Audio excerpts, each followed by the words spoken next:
myself. And that's why I learned long that a time lot ago of really declared cool things, was able to my identify that they had candidacy for that access shit. to the Somebody's letter got of to clean it up. Aristeia. Anyway, She was able to identify really some these phenomenal companies are getting things, so big and they that had very, eventually very effective and they're already starting conversations to about a whole become range of more powerful than scientific, theological, and other countries. Like, aspects. And what's more powerful? he kind of like worked into the way of thinking that we see in Maimonides, Microsoft accepting or truth from beliefs? whoever speaks it. He Microsoft. came out then with a great book called What's more powerful? which is in many ways the first really masculine book that Netflix advocates or for the greater appreciation Trinidad and for Tobago? what non-Jewish culture has to offer, and this will prove to be an extremely influential book. Perhaps at this point, Then we have to add to it the Portuguese from like Jewish diaspora, which we let's discussed look that up. in the previous lecture. Jews who had already been soaked in ChatGPT intellectual 5.0 tradition and had can't so facto a kind of Yo, dog, flexible what view of identity is and like, varying I don't know. perspectives. And Who they has finally more reclaim their Judaism value in their far-flung diaspora. They bring a annually, very like their different gross way of domestic thinking product? to both the Trinidad old and world Tobago and to the burgeoning new world where there are a or lot of Netflix? Portuguese Jews living as well. So by the time you get to the 18th century, you have figures like Moses Mendelssohn, who Okay, personally so he Trinidad and represents Tobago's kind of annual like a GDP was formative 26 liminal billion, figure between two periods. and He himself Netflix was 39 was billion. scrupulously There's no way observant. Netflix is He bigger than was Trinidad a and Tobago. halachic Jew That's in two. the full sense Yeah. of the term. So, He like, never I bet you that, deviated from what we would call today the anachronistic, but like, deviated from Apple. orthodox status. Let's look at However, it. Okay, he managed compare to attain the biggest 10 companies in the world to countries. How big would they be with gross domestic He product? mastered the German idiom of the day, which was Yeah, not Robertson, but that common among Jews like, I who were don't know, speaking some primarily sideways. It sucks. Yiddish, very Anyway, closely related to German. so and NVIDIA can be understood by a German would be speaker, like, but kind of has the No, patina no. of a medieval peasant. Yeah, I get that, but like compare NVIDIA. Like, how big of a country would and not NVIDIA only be? that, he And mastered it to the level where he was actually able to engage Apple in and high-level literary Microsoft, like, discussions. compare them to countries. Engaged with Immanuel Kant in literary essay competitions, in which Mendelssohn fared actually well, and he was regarded as something this of is an anomaly. ridiculous. But here was a Jew, which Okay, so society NVIDIA is like largely the regarded size as of being Germany or backward, Japan. primitive. No one even knows what the and, fuck they having, do. very little cultural merit. But he was able Microsoft to is really the size contribute of to the highest India levels and of close to European Japan. culture of Apple the is day. the size of the And so UK, he was but bigger than widely France. regarded and celebrated by German liberals in particular. What is adherents of the NVIDIA? Enlightenment I know tradition. it's like And processors one of or his something. principal arguments, both in his Everybody's so own person obsessed with them. and in his writings, was That that motherfucker, the artificial that leather jacket. boundaries and limitations that are placed on It's like, oh yeah, Ashkenazic NVIDIA, it's Jews worth $4.3 in trillion. Germany It's like, should be lifted. but what do they The do? term that would be used for this There's not is like an NVIDIA emancipation. store. That's an American term that's widely used in historical literature today. It isn't really Honestly, I'm not looking it up.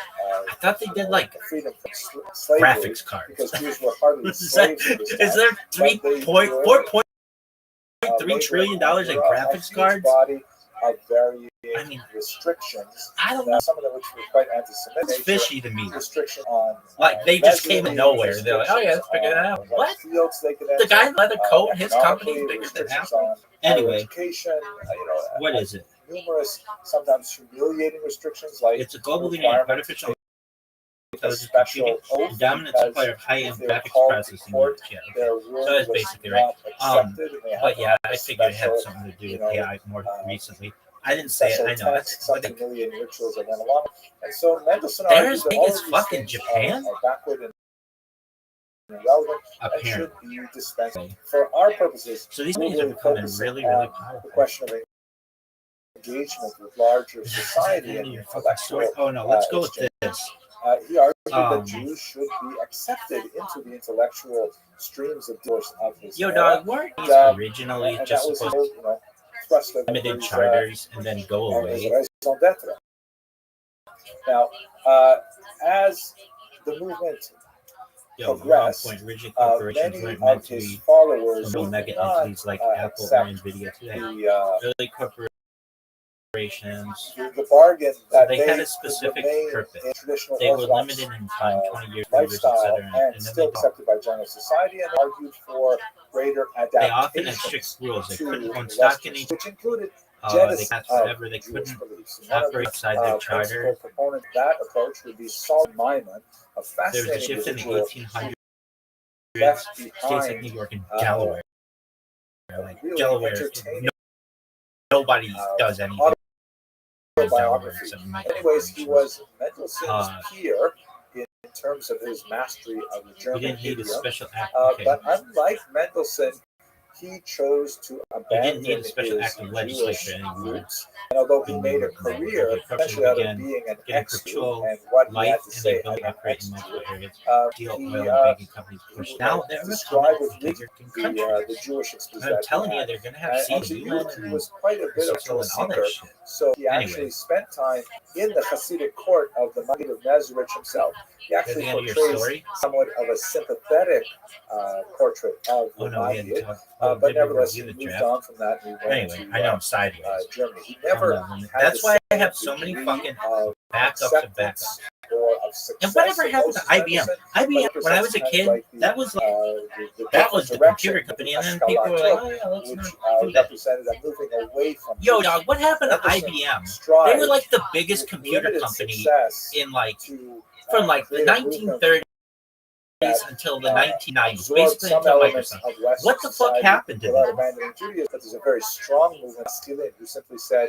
you know what, it's I know too they had a difficult. If female- we really want to get I'm into not Western blaming society, we them, have they to had- give they were up like, on Jewish identity. A trailblazer So in for having Western female Europe, CEOs. this That was was cool. perhaps most well illustrated by a IBM was fascinating the moment computer company. in It was the, like Nvidia, late fuck you, 18th IBM. century, which really brought Mendelssohn Tabulating to the machines, fore. then mainframes that And it was dominated the the government. premature death Nobody ever controversy got fired of for buying IBM. 1772. That was the thing in Basically, IT. a number 1980, of still king of figures, hardware, including rolled out the a rather IBM PC, unusual which set the non-Jewish standard, the individual shift. and an early The PC Master, revolution. Like, and I have a dog, separate what lecture did on they this, so do? please Like, go have a look at my YouTube channel for the premature death controversy, and you'll see the whole thing discussed there. all this shit Approached the local was like Duke, IBM at one of point. Mecklenburg-Schwerin, and said It "There's a became horrible services and problem. consulting company. People Whoever are being made that declared decision dead and sucks. buried They were the before fucking they're actually computer deceased." company. And the Duke said, "That's They sold that's off their terrible. Are you PC business. kidding? I mean, I've got I can only imagine Lenovo's right the here. horrible fear that Actually, would yeah, think result that from was such an IBM. event." And they said, I like "You know basically who's the use worst IBM out of the computers. Jews? Because the Jews have this but custom, which is They observed missed to out this on day, consumer that tech. it's considered They didn't do disrespectful phones. to allow a body Speaking to of which, remain whatever in the fuck state, happened to Microsoft in the longer phone? than necessary. Like, I was talking And about rapid one burial of those sideways in videos Israel, about for example, within 24 hours is Microsoft considered or normal. about Huawei, Huawei, It's and much more fucking preferable, Apple largely and from Android, a but Microsoft, philosophical and Kabbalistic region, Black, because they like rapid had decomposition of the body some is market believed to share. be They just gave associated that with away. the, process Anyway, of they should atonement, and bring that so shit back. therefore it's You should be able to kindness use to the like body this computer to just like bury on your as phone. soon as It's, possible.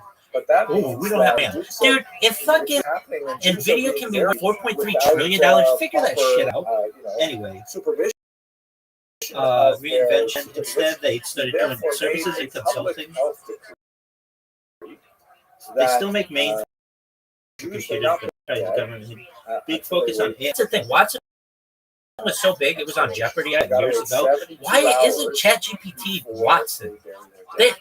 fucking IBM fucked up. Is part of a Anyway, whole host of really unusual They did. devices They should that be were worth sold $4.3 trillion. not only You're in fired. Europe Go in the fuck 18th yourself. century, but into America well throughout the 19th century of like emergency signal that you're not dead devices, like this coffin that shows on the left a man lying in his coffin in some kind of deep coma, but when he wakes up, as you see in the picture on the right, he squeezes a little bulb and this flag goes up.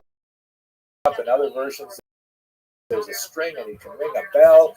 People will be alerted to the fact that, hey, there's someone who was prematurely buried and they will go pick them up. So the Jewish community turned to Moses Mendel said, "You got to help us out here." They also turned, by the way, to Rabbi Yaakov Rebbe and said, "You know what? I'm think you're better off going with Moses Mendelssohn in this regard. Moses Mendelssohn, a document that convinced him to modify his decree, and so there was a temporary reprieve from that particular decree. Mendelssohn then wrote rapidly to petitioners and said, I did this for you, I got it done, and I'm glad to hear that. But listen, the truth is, it's not such a bad decree. I mean, the risks to public health of premature burial is pretty awful. And he pointed out that Jews had historically practiced a kind of delayed burial, as you see in one of these catacombs. I believe this is from Beit Sham in northern Israel, but we have them in Europe as well, in Italy, for example, where Jews would practice kind of like shelf burial, and then in some cases they would actually return to collect the bones after decomposition occurred and rebury it, reinter it in a family crypt. There's lots of ways in which Jews practice burial. We don't have to necessarily do this 72-hour thing or this 24-hour thing. And he used science and the Torah, really the history of Torah and tradition, to say that, we actually got it done this time, but I'm not sure we should really be interfering with public health dictates like this. We should be more engaged in civic society. We should be, part of Germany itself. Even though they don't recognize us as proper Germans yet, we should nevertheless demonstrate to them that we can be proper Germans. Sometimes, perhaps in the vein of Solomon Lyman, this went really far. And one of Mendelssohn's students, David Friedlander, that are shown here, in their long struggle to receive emancipation in Germany, which, by the way, in France was delivered almost immediately. 1789 was the revolution, and then by 1791, Jews were emancipated. There was obviously a lot to say about how effective that was, given the Dreyfus Trail 100 years later, but I don't want to go into France right now. Let's stay in Germany. David Friedlander said, you know what? The truth is, all of these things that you're saying, Moses Mendelssohn, are totally true, but the Germans just aren't going to accept us until we do something pro forma. And so we actually advocated the so-called dry baptism, meaning, you know what? Why don't we just, we don't really believe it. Why don't we just go along and convert to some form of Protestantism, some form of Lutheranism maybe, that would be a nominal Christian identity. Look, we've seen with the Portuguese Jews, it works. And we'll keep to our own behaviors. No one's going to bother us. No one's going to care if we go to synagogue rather than a Lutheran church. Or even if we go show up in church every now and then, what's the big deal? And he said we should just abandon this strange crusade era rigid acceptance of our refusal of baptism, and then we'll get everything we want socially, legally, and so on, with only this minor compromise. Officially, no Jewish movement accepted this, but unofficially, Jews voted with their feet. And so we have a very significant phenomenon of German Jews in particular choosing a nominal baptism in order to provide social and economic advancement, especially for their children throughout the 19th century. And this is kind of like the underside of the Haskalah, that it's hard to kind of, when you're saying we should be open to Western European traditions, it's hard to kind of draw the line and say here and no further. The no further was frequently adopted as an option. Some people, like Rabbi Samson Raphael Hirsch, a very important thing that we were influenced, by the way, he was a teacher of Heinrich Krebs that we discussed in the last lecture. He said, we can't stop this train. It is overwhelming. There's too much of value in Western European civilization to hope to keep the Jews boxed in. So therefore, he argued that what we should do is rather articulate a clear set of boundaries. What are those things that Jews may sacrifice in adapting to Western norms, and what are the things which are sacrosanct and must be maintained? And so he actually developed a form of what would later be called modern Orthodox. Modern, Western European and engaged in society and so on. And at the same time, it was Orthodox, keeping fast to the core tenets and mandatory behaviors of Judaism, carefully shaving off those practices which were felt to be merely customary in nature, historically determined, and of little theological value, but steadfastly defending those elements which were nevertheless mandatory for Jews.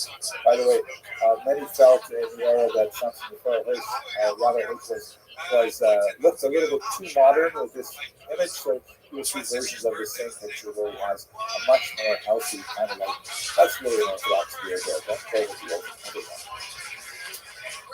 that's basically what's happening in Western Europe, right? The Ashkenazim of Western Europe are having difficulty finding that space where they can maintain their Jewish identity without completely submitted, sometimes in a very slavish way, to European norms, including conversion. And a smaller group, sometimes with great internal dissent, separated from the larger group and saying, no, we have to maintain something like the community that was defined by Rav Hirsch's principles. In Eastern Europe, we have a rather different phenomenon. Let us not forget, as we discussed in the last lecture, very big difference in the population density of Jews in Eastern Europe. In Western Europe, it's a fairly thin number, yellow numbers here, which is 1 to 4% Jewish population. But as you move to the east, you're seeing 5, 10, more than 15% Jewish population. That big purple blurb there in Podolia and Bessarabia is really the heartland of the Hasidic movement, especially in northern Hungary too. You can see more purple over there. So the dynamics of the Haskalah shake out very differently as members of the ideas move to the east. There's also a huge difference in the political context, whereas in Germany, where activity was happening, there was the potential to be accepted. There was a strong movement of liberal Christians who advocated for that. Christian Willem von Dorn, for example, who said that, yeah, you know what, the way we're treating Jews is not really appropriate. We should move forward with this. So there was political possibility for a significant advance of Jews, kind of like just dangling in front of their eyes. There was a lot in German culture that... Yo, dog, I'm not even just sideways. It just didn't record the video. Poetry Zuckerberg, come on, man. Zuckerberg's going to be able to Bezos' fault. Zuckerberg's fault. I'm going to be like, both of you guys suck. You suck. You know what? There's a lot to choose from fuck. here in German culture. So they were very attracted to it. The Haskalah was deeply attractive. And of course, the linguistic affinity of Yiddish and German was not such a big chasm for Jews to jump over that. In Russia, on the other hand, very different. Politically, forget about it. We're talking about the period of the Tsars, which was, I'm generalizing, but in the 19th century, really quite repressive. Jews were still regarded as inozemnik, as foreigners. They were, they were not participating in the Russian narod, the peoplehood of the area, and it was an autocratic state with very little possibility I'm so pissed of I can't see serious straight. change. In fact, that change was only coming in the 20th century. Okay, I don't even know which one of you asked at which to yell, but everybody in Texas sucks. They discriminate against women.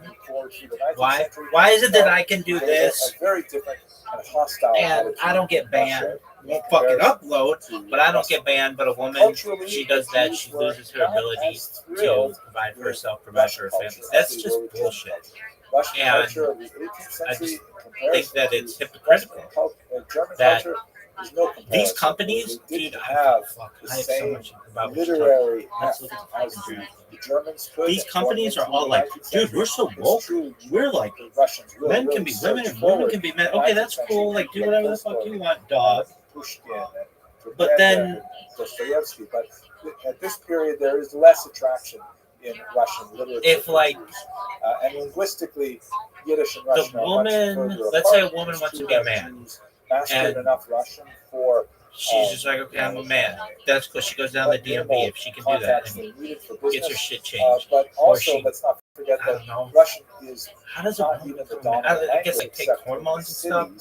in the does she get a penis? countryside, it's all Polish, Ukrainian. I don't really know that one. It's always the other way. Belarusian, and those are the languages in which Jews find some utility Is it like in terms of prolapse? day-to-day communication. I don't know. Maybe she's a hot Far dog or something. less, Anyway, kind of like whatever. attraction of Ashkenazi Jews to the They can be like, okay, that's cool. environment. But if she shows her chest Whereas and in she looks like Western she has Europe, boobs, the ban her account. consequence of much Haskalah is A dude assimilation, will like like a sexy, conversion to like Christianity. going to the state of California, a woman as myself does that, and they're like, oh yeah, why? I don't know. They see the I don't value know. of some of those ideas, I don't know. but they think about I just think that we should stop discriminating against people based on the content of their character and find and a the way to color of their articulate skin. a distinctly and- Jewish modern way of thinking. And so where you see that, for Is the example, is content the of the advance character? of Yiddishism as a culture, the advance of the secular study Shout out to of MLK. Yiddish culture, the growth of secular Yiddish writings like Mentor Marshall's Forum, Shalom Leich, and others, the development of a distinctly Jewish political viewpoint, Zionism, Yeah, it's and content of the character, but also addition of the Jewish values to content the of their original skin. movement Like of I socialism. I All don't these think we three should things, by the way, discriminate will be based discussed on color in of much greater skin detail in the next lecture, so or don't be worried by the fact that I'm zipping through them right now to conclude our 18th I century don't know. time. Some examples of this is Nipple? people like I Joseph don't understand Pearl, why that's a who thing. was I also don't a understand- very important masculine in Eastern Europe. I don't get it. I don't get it. I'm just like somebody who's very fucking precise and consistent, and it's like education I and don't, set I up don't, I don't want to go into the subject. network of schools, but very significant. Tarnopol was one of the most important centers of this. Children's schools I to give them kind of like modern European education. He also was a like brutal opponent of consistency. the Hasidim, and for these companies to be under like, pseudonym some a man nasty can show his attacks on chest, Hasidim, but a woman can't. But nevertheless, I'm not saying for Haskalah sexual, generals whatever more reason. closely related Maybe it to is Little sexual, than to or maybe it's just not. Maybe she just Let me just is conclude hot by and wants to take off her some shirt. really important points Like here sometimes about the I do. government. Maybe Why we're a is couple it minutes over. that it's okay that I do it, I want to bring us to not your for a conclusion. woman, even though In I'm Russia and legally a Eastern Europe, woman I in the state of mentioned California, horrific, and they're just like, but yeah, but you look like a dude. It's so stupid. It's so stupid. These laws are so ass backwards. Anyway, IBM sucks, as a and leader, they should have been after the NVIDIA. assassination of Watson his should have been father during an ChatGPT. abortive, They rebellion, fucked rebellion. up. They were like adopted a policy of so ahead of autocracy everybody. in Russia. Well, let's go into which, consulting. meant that Jews What about were these fucking things that we've forced been doing for to fucking fit 50 years? into the Let's model do of consulting. understanding of Done. what it meant to be part And of like, when's the last time you heard of an It was not IBM and consultant? didn't fit at all. Like, There were I guess if several you're in policies giant that tech or was something, but adopted, including usually the, consultants are like destruction KPMG of the and Deloitte, Deloitte we discussed way back in the second lecture, and in Young 1844, and and especially the notorious those types of Cantonist decree. IBM. the Like, what the Cantonist fuck decree have you was guys this, been doing? rule When they sold their Jewish children as consumer young as PC 12 business legally to Lenovo, I knew something was up. were to be into Because the Russian IBM used to be the computer. It wasn't just the computer. It was the prior company. to It 1837. was like Jews would Google, pay a different Microsoft. tax and then would be IBM was exempted the from company. You worked at IBM. You worked But we at should understand Futures, that like Russian working at education NASA. was 25 years in length. You could It's tell someone, essentially oh, I work a at IBM. And be like, well, what's that? What's that? The Lesson on did what not begin I'm waiting. when a And Jewish it's, child once was it's 12, like, they would have to I spend don't 6 know. years in a mandatory Big impact. they were in these regions, and sent to term Cantonese. I don't know. It'd be like working They would spend at 6 the years in these British training East camps, India and then they would spend company. 25 years in the army, and that was people basically be like, say oh, what goodbye are you to your doing? son. I used to work at the British East India Company. And people would be lost like, oh, what's that? themselves on. Be like, dog, Frequently, ever heard of spices? exposed Well, to guess what? perversion of We had a sermons monopoly by on that for like staff 400 there and fucking so on. years. And the whole You'd be idea like, oh, of okay, this it's tight. horrible That's what decree IBM was. to try IBM and was the British accelerate East the India. assimilation of the Jewish And now? population. But Now that it's was like, the stick. The carrot was I don't know similarly what placed to do. before them, and that carrot was unfortunately We had a bringing in people female like Max CEO. Lilienthal, a I know that, well-known which was but cool. I'm not putting that down. individual But wanted to I'm sure that offer lady the was pissing and Haskalah moaning like, hey, to the Jews of we're Eastern losing Europe. fucking They set up a market system share. of crown schools where they said to families, She should have been. you don't want your son to go to the army. Maybe I she can stuck understand dick that. as a CEO. But I don't we do know. want him But I think it was learn good certain values so to that he can be shake things up. productive I members remember of they did that a society. long time So ago. therefore, if Thank you Hewlett send your Packard. child Hewlett not to Packard. the local What the faith, fuck happened to not Hewlett the Packard? Hasidic rabbi, When's the but last? send him I mean, I have an instead HP right to there, the and it crown actually schools where they will receive it a was well-rounded a really good education in computer. I sciences just and in literature and so on.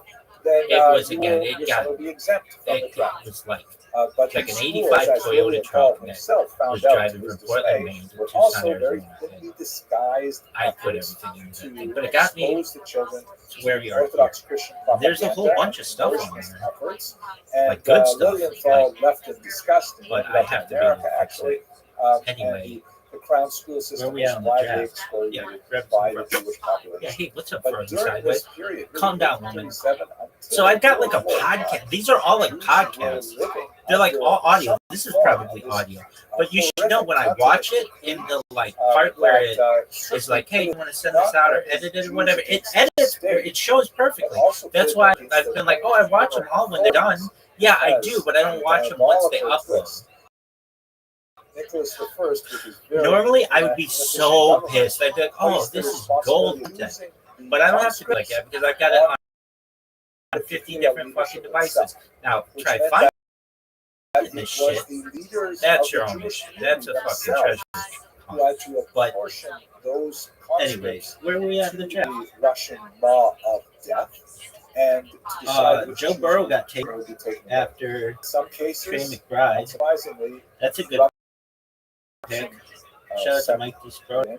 And you had you know, children you're of get rid of the some weak of that. and the poor, You know who you're gonna take? orphans, they were sent No, before it's the too children early. being the powerful, which led to Too a early. tremendous But collision I will say of this: the belief of the I'm open to traditional taking a Jewish tight end, one tight end. in their George Kittle. If leadership he's not of the available, Jewish then we're gonna take a tight end till. It's a horrible moment. And we're just going when, wide receivers and running backs. Jews as a whole felt that their own Just go leaders fucking- had betrayed Oh them, yeah, and we see this playing out. somebody's got to make this into a gift, but I'm sure this isn't fucking recording because it sucks. Quite differently than some Jewish socialists have used. What's in the We'll mystery get to box? that really in our next lecture. But to wrap this up, what I'd like to show you now is Ashton Gentry, his fucking nickname should be Mystery Box. individual who wrote a remarkable So work I'll looking check at out what's the in your mystery box. grand Anyway, scope of this triangular conflict. this is This this is what I was like with fucking and the Haskalah.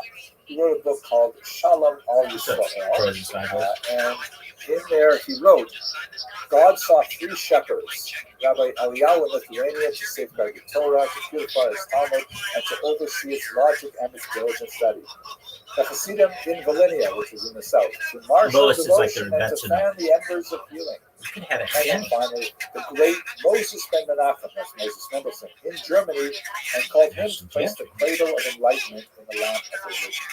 And ironically, what would happen with these three groups is that first the Hasidim and the Nostalgians, who are at each other's throats at the beginning of the 19th century, they begin to make common cause when they realize that the Haskalah moving in from the West represents a far greater threat to the values that they hold in common, that they begin to dampen their own concerns against the Haskalah.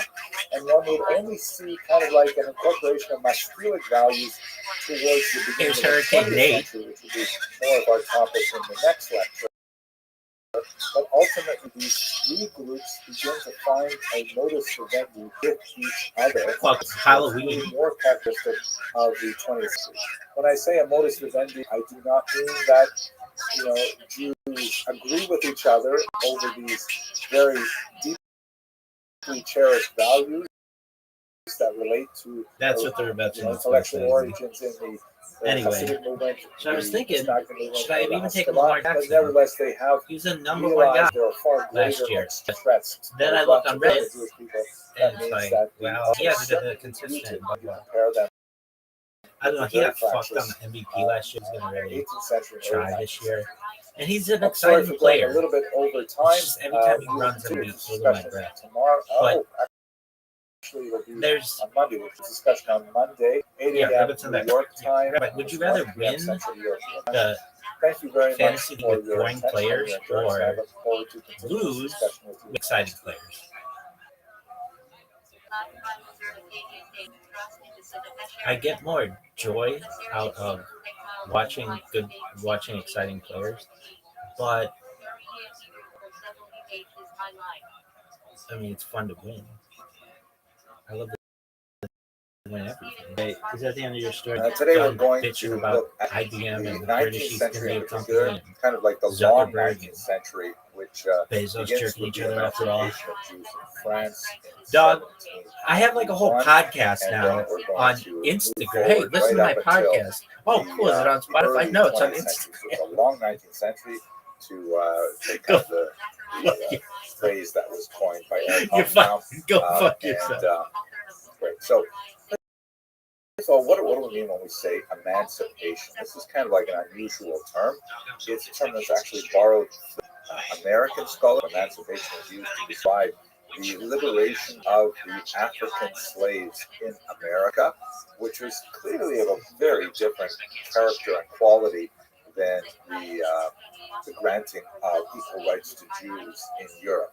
Nevertheless, that term has been well accepted into the historiography, and we will work with it. Just kind of like we'll talk about tomorrow, the term Holocaust also has some, difficulties and why we should use that term, but it has been widely accepted, and so we will work with it as well.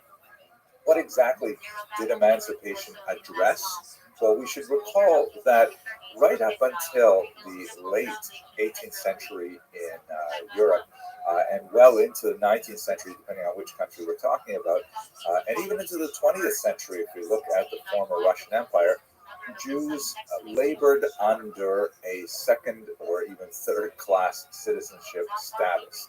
They were typically understood as resident aliens with varying levels of rights that could be quite precipitously removed from them. Really basic rights like residency, right? There's the phenomenon of Jews being expelled from one region or another would persist through the 19th century and particularly in the Russian Empire, right up into the 20th century, that Jews could be simply, excluded on the basis of their religious affiliation. And the whole notion of religion, peoplehood, and the idea of race are all coming together now. So even people who are abandoning traditional religious attitudes associated with Judaism are nevertheless still lumped into this community against their will. And that the only way to remove the stigma of this historically was conversion, which was obviously a pretty drastic choice for Jews to make. But in the 20th century, even conversion is no longer, when we talk more about the Nazi period.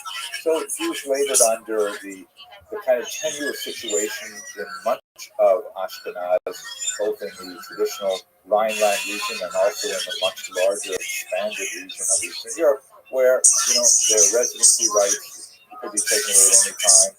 Their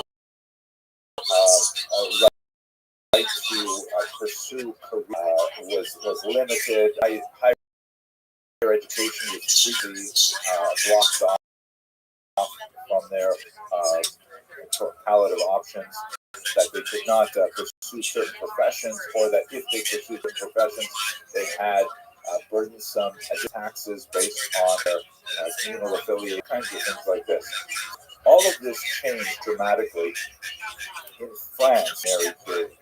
This image that you see here dates from 1806, you can see, and it refers a little bit later than the period that we're going to talk about first. But I love starting with this image because you see Napoleon, who is portrayed as some kind of like Caesar-like figure, and he is raising up the fallen Judaism as various biblical type figures, including one with a very distinctive hat. We're going to return to him in just a moment. And the Judaism is kind of like this hopeful woman who's been knocked on her rear by the force of events, and she's holding onto the two tablets of the law. The menorah from the temple is in the background, and far off in the background you see like the Judean desert. And Napoleon, who is holding in his right hand, very Moses-like, another set of tablets. So one tablet says the law. So what does it say there? The law given to Moses. He's holding up the law given to Moses, and he's raising her up from her fallen status. So in many ways, certainly this is the way Napoleon liked to think of himself, as being the one who finally, gave Jews the rights that they deserved in society, and Jews were very happy to encourage that kind of image, as we shall see, because it reflected well on them as if they were deserving of this elevation to equal status. But how did we get to this point? And by the way, we're going to skip over some of the developments in the Ashkenazic diaspora today. Of course, this had happened for different reasons entirely in what would be the United States of America, and similar kinds of things were happening in England, but just for the sake of time, I'm going to focus on France, and then we're going to move eastward. So France, of course, had this dramatic revolution in 1789, which was founded on this brilliant new idea, very enlightenment-oriented, of the equality of all people living in France. They issued this very important document, the Declaration of the Rights of Man and Citizen. And I translate that very carefully because later it was proposed by a woman named Marie Gouze. Hey, this, you've used gender-specific language in this text. Shouldn't it say the rights of humans and citizens? And of course, the word citizen can be declined, either male or female, in French. And they thought about it and said, no, we were just talking about men. And so women were not formally included in the rights of man and citizen at this time. But within those parameters, at any rate, there was this basic idea that all French men were theoretically equal before the law and had certain rights as opposed to merely responsibilities as subjects. So the Jews essentially said in 1789, hey, what's wrong with us? We should also have this same kind of rights. Why should we be excluded on the basis of our religious affiliation, especially because the early revolution would have a very strong anti-clerical attitude, that they would actually be moving away from the theistic understanding of the world at large. Anyway, they proposed this rights of man and citizen, and the Jews said, what about us? Now, let's think about the problem that France had in facing this question. There are really two major concentrations of Jews in France in the 18th century.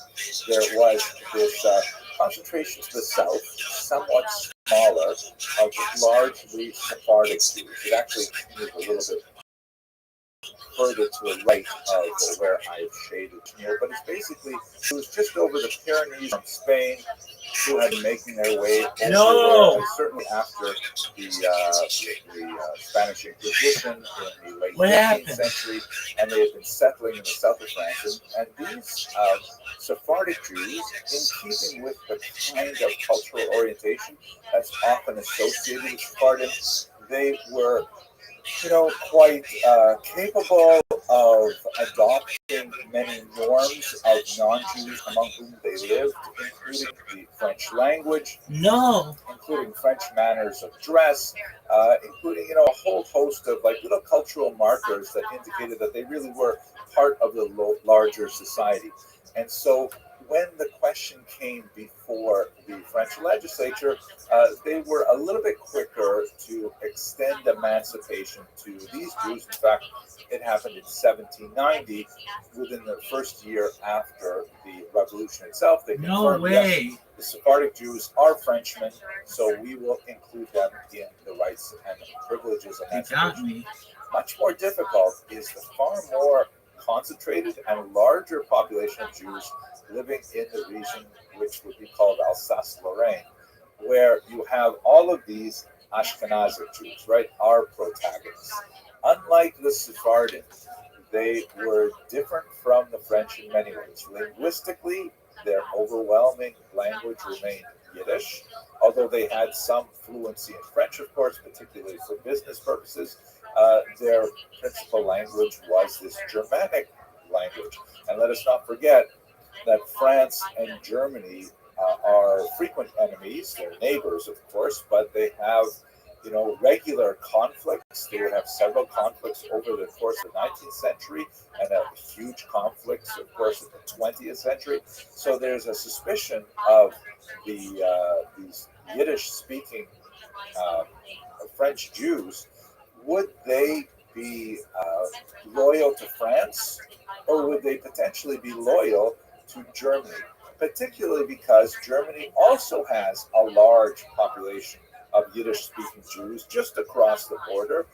Do the Jews consider themselves, Frenchmen wondered, as a distinct people whose boundaries, the boundaries of their continuous sort of nation, span the French-German border, which could present significant issues both in terms of potential conflict with Germany, or similarly in terms of economic relations with Germany? Would the Jews abide by the French law and not, significantly undercut the sovereignty in economic and other terms of this new democratic nation?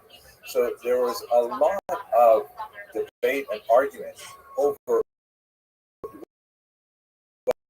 whether or not the Jews of Alsace-Lorraine should French citizenship, and it took an additional year for them to be able to actually achieve this. So in 1791, the French legislature said, yes,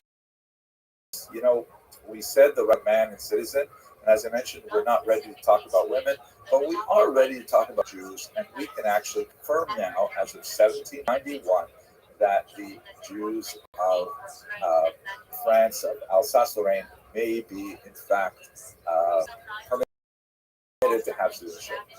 Now, what happened was a lot of French, particularly in that eastern region of France, were not at all happy with this decision.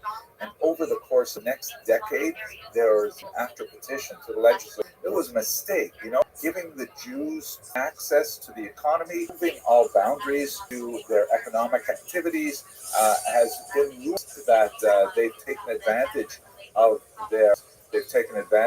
some of the significant skills they have, their cultures, their literacy and numeracy, we've mentioned many times, and we are finding that a lot of Alsatian non-Jews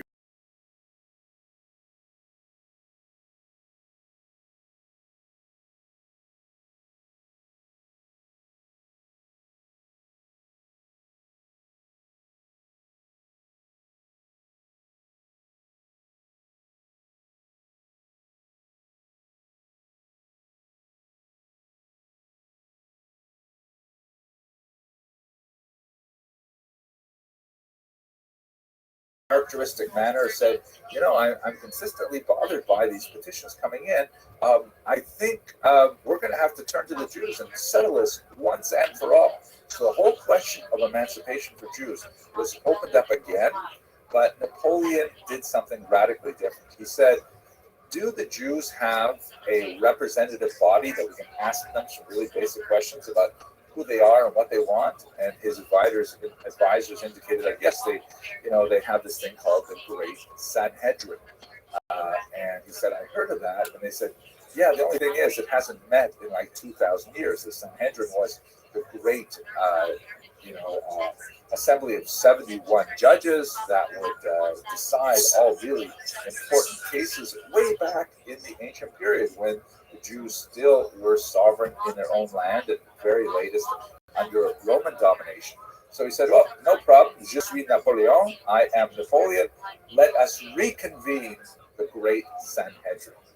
And so he sent out a call that reverberated throughout Europe, saying that Napoleon is going to be reconstructing the Great Sanhedrin because he has to ask it some questions related to the possibility of French emancipation of the Jews. So remember that the Jews had just barely received emancipation at that time, and now it was being questioned, so people considered this with great alarm.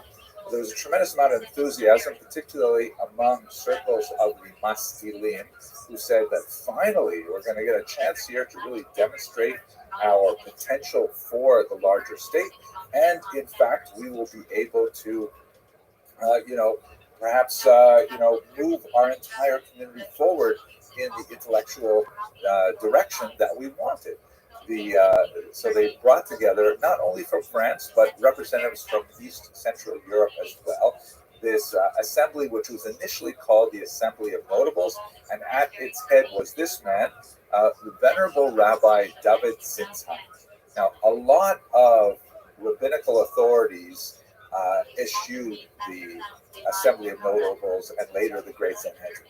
They felt that it was somehow blasphemous, like, how is it? This is not the Sanhedrin. This is not how the judges are appointed. And look at these other guys who are joining it, these maskilim, these people who, barely believe in traditional observance of the Torah, and they're going to be our representatives. And so there was a significant boycott, particularly from the more right-wing elements, right-wing religiously, of the Jewish community of Europe. But David Zinsheim, who was a very respected scholar, he'd written a major commentary on the Mishnah, for example. He was, kind of like an elderly figure by tremendous gravitas, and his decision to participate elevated him to the president. He got this amazing hat. I mean, I wish I could wear a hat like this, but I don't think I can carry it off. And he served as the president of this organization. Basically, they met in the early 19th century, and Napoleon gave them 12 basic questions. And Zinsheim, together with this Assembly of Notables, had to draft responses to them. The questions were quite fascinating. The questions essentially, all together, they were really trying to drill down to one question, which was, hey, Jews, do you consider yourselves French or something else?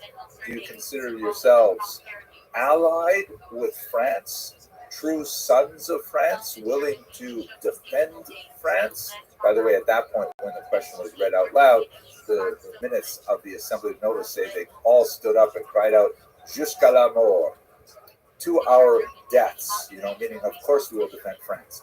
And then, but the questions went into some really interesting kind of things that looked like tangents, but were really basically the same question. Like, for example, Napoleon was very interested in Jewish marriage law. Would Jews consider marrying non-Jews, for example? And of course, in Jewish law, this is forbidden. But the Assembly of Notables were no slouches. They realized that Napoleon wouldn't like an answer that, no, we're forbidden to marry non-Jews, which of course was not quite so much in the 18th century, but would be happening on a very large scale throughout the 19th and into the 20th century. So they sort of said, well, we have traditionally dissuaded Jews from marrying non-Jews, and then they really kind of twisted themselves into pretzels to say, but if it happens, we don't really interfere. And that's really what Napoleon also wanted to know. Do the Jews have their own police force? In other words, will they subject themselves to French law, or will French law be subordinated to Jewish law? And as we saw when we talked about the communal structure of the Kehillah, this is a real question. Like, which law is primary? In Eastern Europe, when the Kehillah was very large, it was not really that big a question because the government was not especially interested in getting into the minutiae of the behavior of individual Jews. And most of the areas in which they would be concerned, they were very simple areas that were certainly covered by Jewish law in the same way. But here, Napoleon is developing a modern state, and will be dealing with individuals on an individual level rather than a communal level. And so he was very concerned, if the state imposes a particular rule or law, will Jews follow it if it contradicts the Torah and the ways interpreted by the rabbis? So the Assembly of Notables understood exactly what Napoleon was getting at with all of these questions, and they provided for him an answer which satisfied him on all these areas. Perhaps the most significant response focused on a basic principle in traditional Talmudic law, the notion of dina de malchuta dina, meaning the law of the state is the law. This is a discussion that was advanced by the great Rabbi Shmuel in Babylonia during the period of the Talmud, where Jews were a minority in Babylonia. And there was a long discussion in the Talmud of what if the state imposes laws that are, not included in the Torah and in the Talmudic discussion. Do we have to follow those laws? And he basically ruled, yeah, we've got to follow the laws of the land. It's a complicated discussion. What happens if the law of the land is wicked and it imposes a law that contradicts the Torah? I'm not going to go into that intellectual pursuit, but for our purposes today, the Assembly of Notables essentially offered Napoleon the answers he wanted. So Napoleon said, fine, I am going to confirm the decisions of 1790 and 1791. Jews are definitely emancipated. We're not taking that back at all. But by the way, just to make sure they're not abusing their new status, I'm going to impose a whole bunch of new laws just to make sure that they're kept within their bounds, which was considered by many Jews to be a bit of a betrayal, because after all, if they're emancipated, they should have total freedom, total equality. Napoleon was not quite prepared to do that, and so there were some lingering legal aspects, economic activity, conscription, and others that Napoleon was, at least for a temporary period. But bottom line for our purposes, it was because here was a confirmation of the emancipating the Jews, which would echo throughout East Central Europe over the next 2 centuries. For the part, the Jews were delighted with this, especially those elements of the Haggadah. Not so much necessarily the extreme right religious orientation, many of whom felt that Napoleon was representing some kind of great evil force. You see that, for example, among many Hasidim in Eastern Europe, which would be exacerbated by the fact that Napoleon would go on this massive Eastern campaign to invade Russia later on. But some Jews actually viewed this as the beginning of the Messianic era, and they looked to his name, Bonaparte, which can be translated into Hebrew as Chelek Tov, good portion, which is understood as a reference perhaps to the coming Messiah. Here's a medallion that was coined by Jews to celebrate the granting of emancipation to the French Jews. You can see on the left, of course, it says Emperor and King Napoleon. This is like a big change from the original republic that was established in 1709. And on the right, amazingly, you have the figure of Moses, who is kind of like crouching down in an almost servile fashion, tentatively reaching up to receive the 10 commandments from none other than Napoleon. And this is like one of these astonishing images. It's a medallion that actually portrays Napoleon in a godlike fashion, being the great lawgiver, presenting the law finally to the Jews. This boggles my mind that people would actually think this is somehow appropriate, but nevertheless, Azoi State, as they say in Yiddish. Now, let's move a little bit to the east and see how this new status really affects the rest of Ashkenazim. I'm going to skip rather quickly through much of this region and then focus in on how Jews expressed it in terms of political movements. So here's an image of the great Kaiser Joseph II, who was especially associated with the similar kind of emancipation that was happening in the Austro-Hungarian Empire, particularly the patent of toleration that was issued in 1782. And it was different from French emancipation of Jews in many respects. It did not go as far as the French example by formally declaring Jews citizens.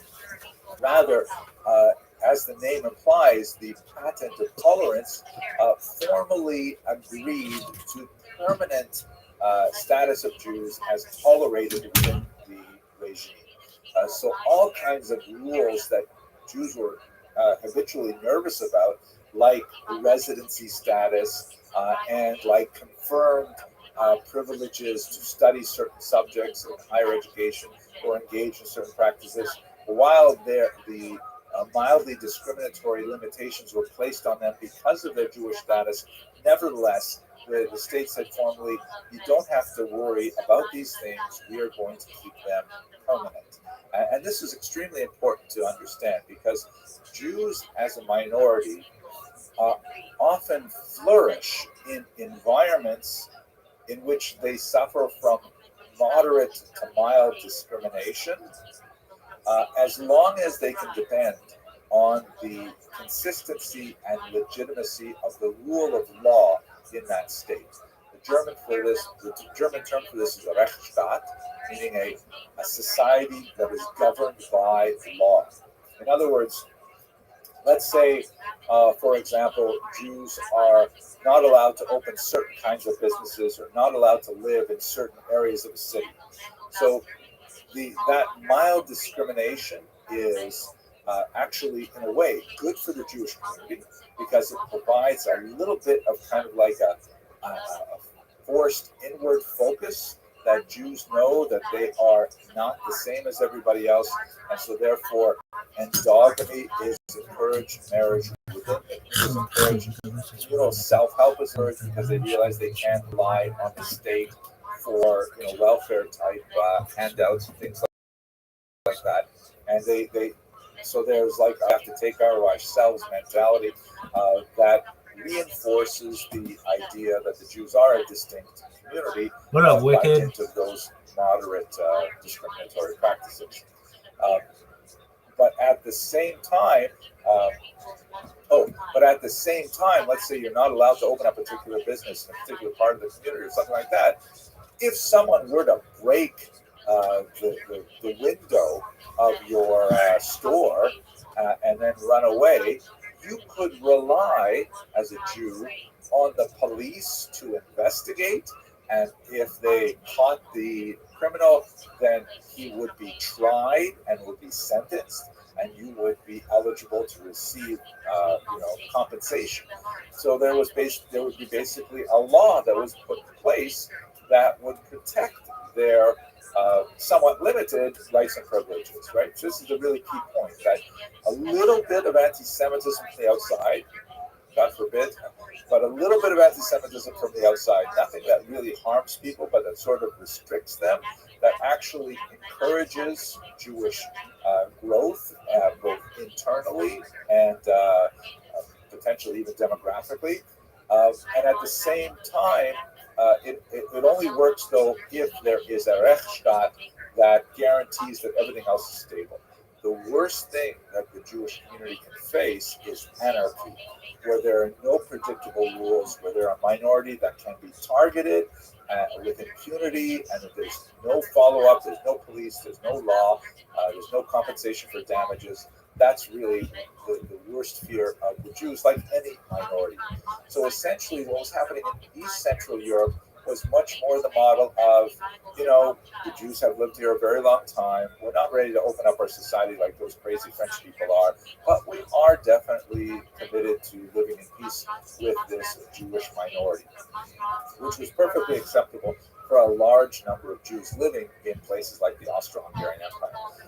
But the idea of French equality was really quite tempting for large swaths of the population at large. And so you will have, over the course of the 19th century, a lot of liberal struggles to try to bring that system of government to East Central Europe. You have a major revolution in 1848 that points in that direction. It turns out to fail. And so during this time, Jews are kind of buffeted by sudden swells of liberalism and followed by contractions of conservatism.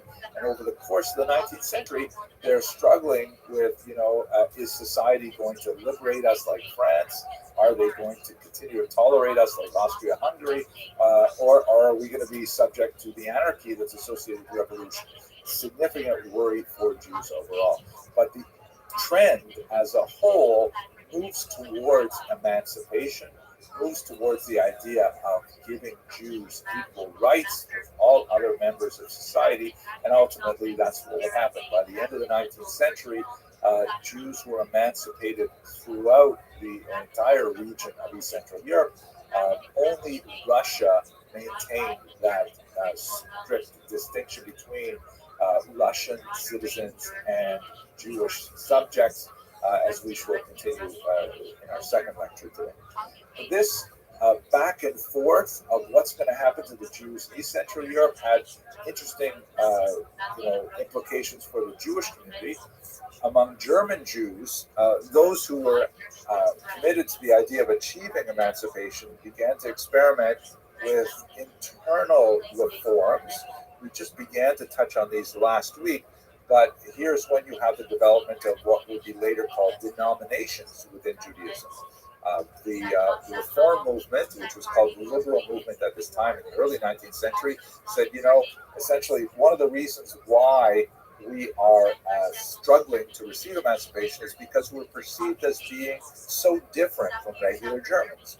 If we would just adopt things like those Sephardic Jews in southern France to show that we are good Germans too, then emancipation will be extended to us. And so the liberal movement was much more prepared to adopt changes in Jewish religious practice. Synagogue architecture was changed to be more church-like. Mixed seating of men and women was introduced. The liturgy was significantly edited to remove, for example, yearning for Zion, the idea that Jews are ultimately in exile in Germany was considered inappropriate because, after all, you only emancipate people who intend to live there for their home. You don't emancipate travelers. So references to Zion were removed from the liturgy because it was seen as a kind of a dual loyalty that was unacceptable. And we can go on and on with the various changes. One of the most significant ones was linguistic in nature.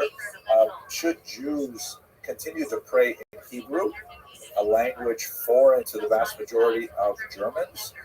Or should they move towards German language worship so that, if a typical non-Jewish German were to walk into a synagogue, he or she would understand basically what is going on? And so in the 1840s, when the Reform movement moved significantly towards using German, the movement called the Historical Positivist movement, now called essentially Conservative Judaism, is a little bit different, but that's the term used in America. Led by a man named Zacharias Frankel, said, that's too much already. And so a splinter group from the Reform movement broke off and said, we do believe in reforming Judaism, but at a far slower pace. And so you have now three distinct orientations of Judaism very active in Germany. You have the traditionalists who wouldn't be called Orthodox for some time, but they're probably known as Altgläubige, the old believers, who are essentially retaining medieval traditions. And then you have the very large grassroots movements of liberal Jews, aka Reform Jews, who are willing to see changes in Judaism in order to adapt to German sensibilities. And then finally, you have the conservative movement, which was saying, we believe in the basic tenets of changing Judaism to adapt to modernity, but not as fast as our Reform colleagues. There's much more to say about this, but I want to concentrate more on politics than on the denominational arguments.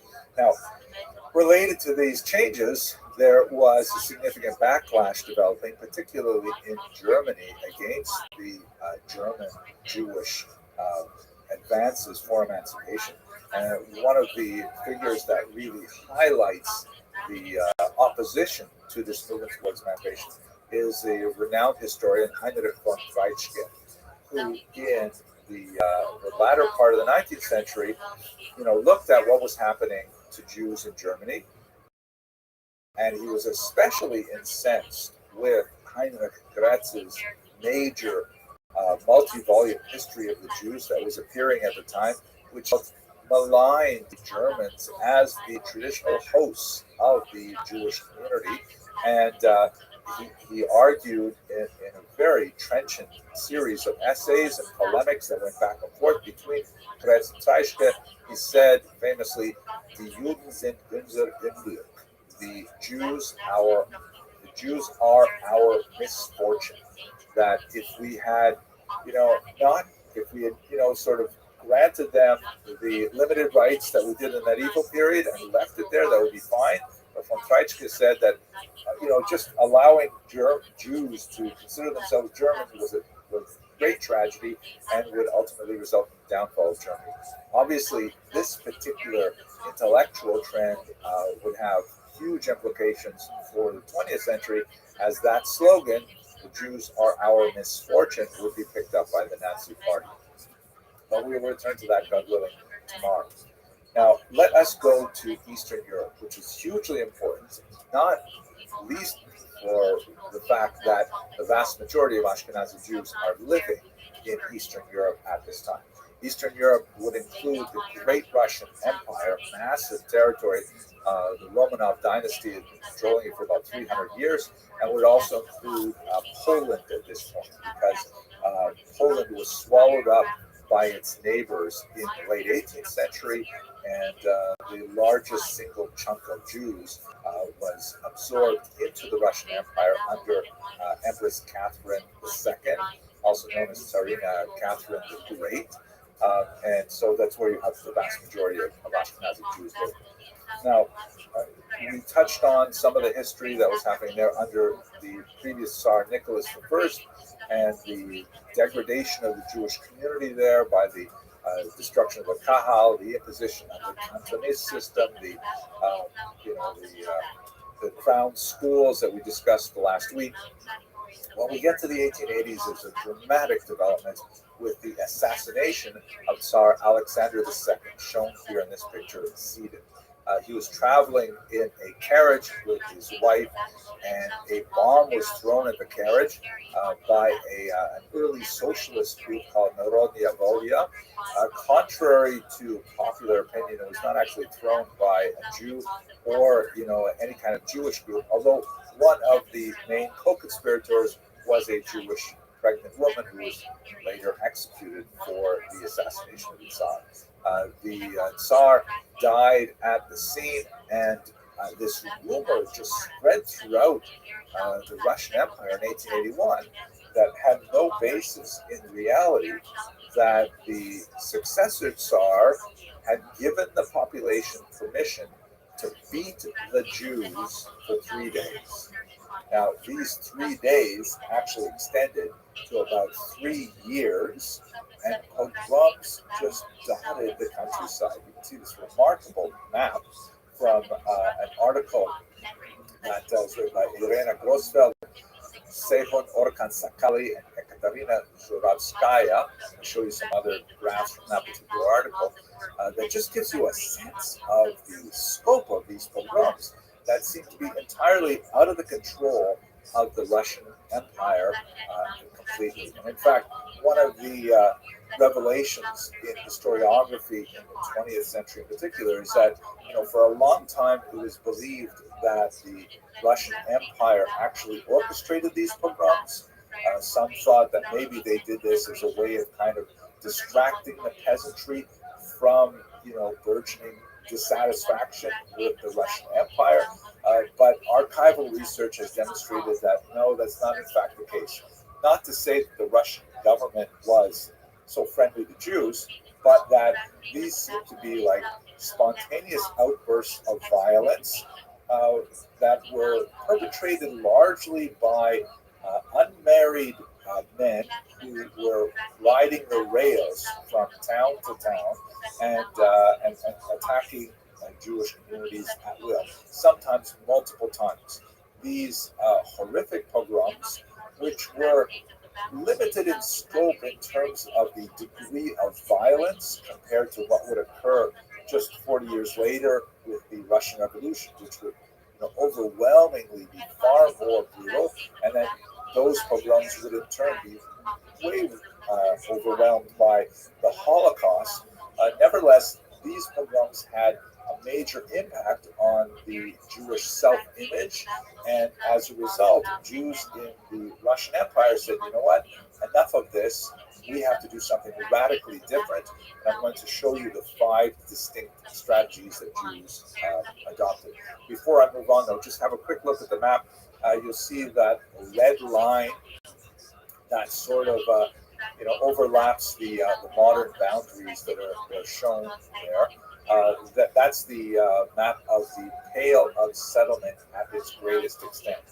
The Pale of Settlement represented the region in which Jews were legally allowed to reside under Russian authority. There were Jews who were allowed to reside outside of it in Russia proper, but they were exceptional Jews, either there because of some special skill that they could offer the Russian government, like doctors or major financiers, things like that, or in the cases you can see on the Baltic coast in Latvia, these were veterans who had gone through the Cantonist system and were allowed, upon their release from their 25-year military service, to reside anywhere they wanted. So many of them formed these unusual communities in Latvia and Estonia. But the vast, or it's also possible that Jews were living illegally in some of these other places. Actually, a fairly large number of Jews living illegally in Kiev, for example, Kiev, which was actually legally closed to Jews for much of this period. So that's the Pale of Settlement where most of these Ashkenazi Jews live. I want to point out 4 charts from this remarkable research that appeared in 2019. One of the things that's fascinating when you look at the pogroms, so here, take a look at this, which shows the number of pogroms that occurred during the late 19th and early 20th century. You can see this huge wave of pogroms in 1881, which are larger in extent, like in number, but not nearly as vicious, as murderous as the later pogroms. And then there's a significant wave in 1903-05, and then a terrible wave in 1917 to 1920, which smaller in the number, but much larger in terms of its victims. Murder was much more common in the later ones. Now, the authors of that article correlate these pogroms with crop failures. And as you can see, that there is definitely some correlation, but there are many, many years where there were crop failures where there were no pogroms. And then they look at another factor. They look at political turmoil, like after the Crimean War and things like that.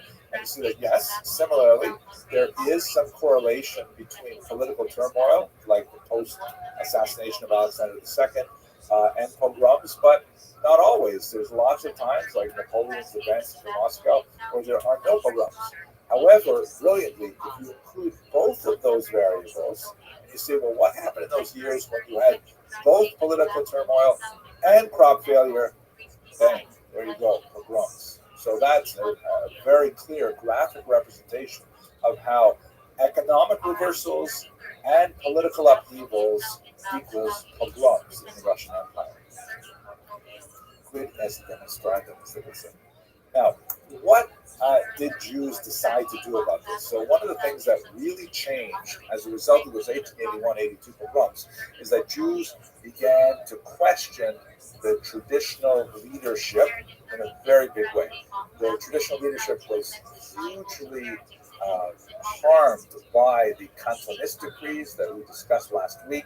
The Kehillah was not nearly as trusted. The traditional rabbinical authorities lost a lot of their authority in a rapidly secularizing Jewish society. And so Jews said after 1881, we are no longer going to accept the situation as is. We are going to adopt one of these 5 strategies. These are the 5 ideas that they articulated, and I'll explain to you how they were described in Jewish political activity. The first theory was, or the first decision was, perhaps the most traditional: let's leave. There's no room for Jews in Russia anymore. And in fact, this is a period where we have massive emigration from the Pale of Settlement, that's shown here in this map, from 1881 to the fall of the Russian Empire in 1917. 1.75 million Jews moving to the United States. That number would increase by about another 250,000. 70,000 going to Canada, where they heard there was going to be some really good universal health insurance, things like that. Very significant populations in South America, to South Africa, and to the early Yishuv, the pre-state community of Jews in Israel, and of course 250,000 moving to Western Europe, kind of retracing the original migration path of Ashkenazi Jews from 13th century onward. Now they're moving back to Western Europe because the Russian Empire is no longer so comfortable, and a small number moving to places like Australia. The second major strategy was, no, let's not move, let's not leave the Russian Empire, let's change the Russian Empire.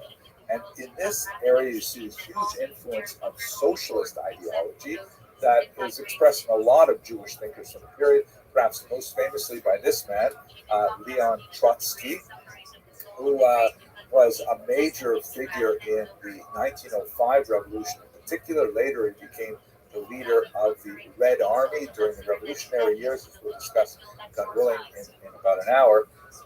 And one of the things that's less known about the Russian Empire is that from this photograph, a mugshot of his arrest, actually, you can see that it was virtually impossible to get a decent haircut anywhere in the Russian Empire at that time.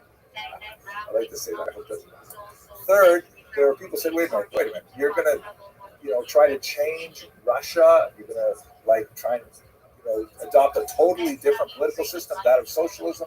There's just going to be another problem later on down the way. And who says that this new political system is any good? What we need to do is stop history. We have to have all Jews, rather than moving to some other country and repeating the whole process again, let's move to our homeland.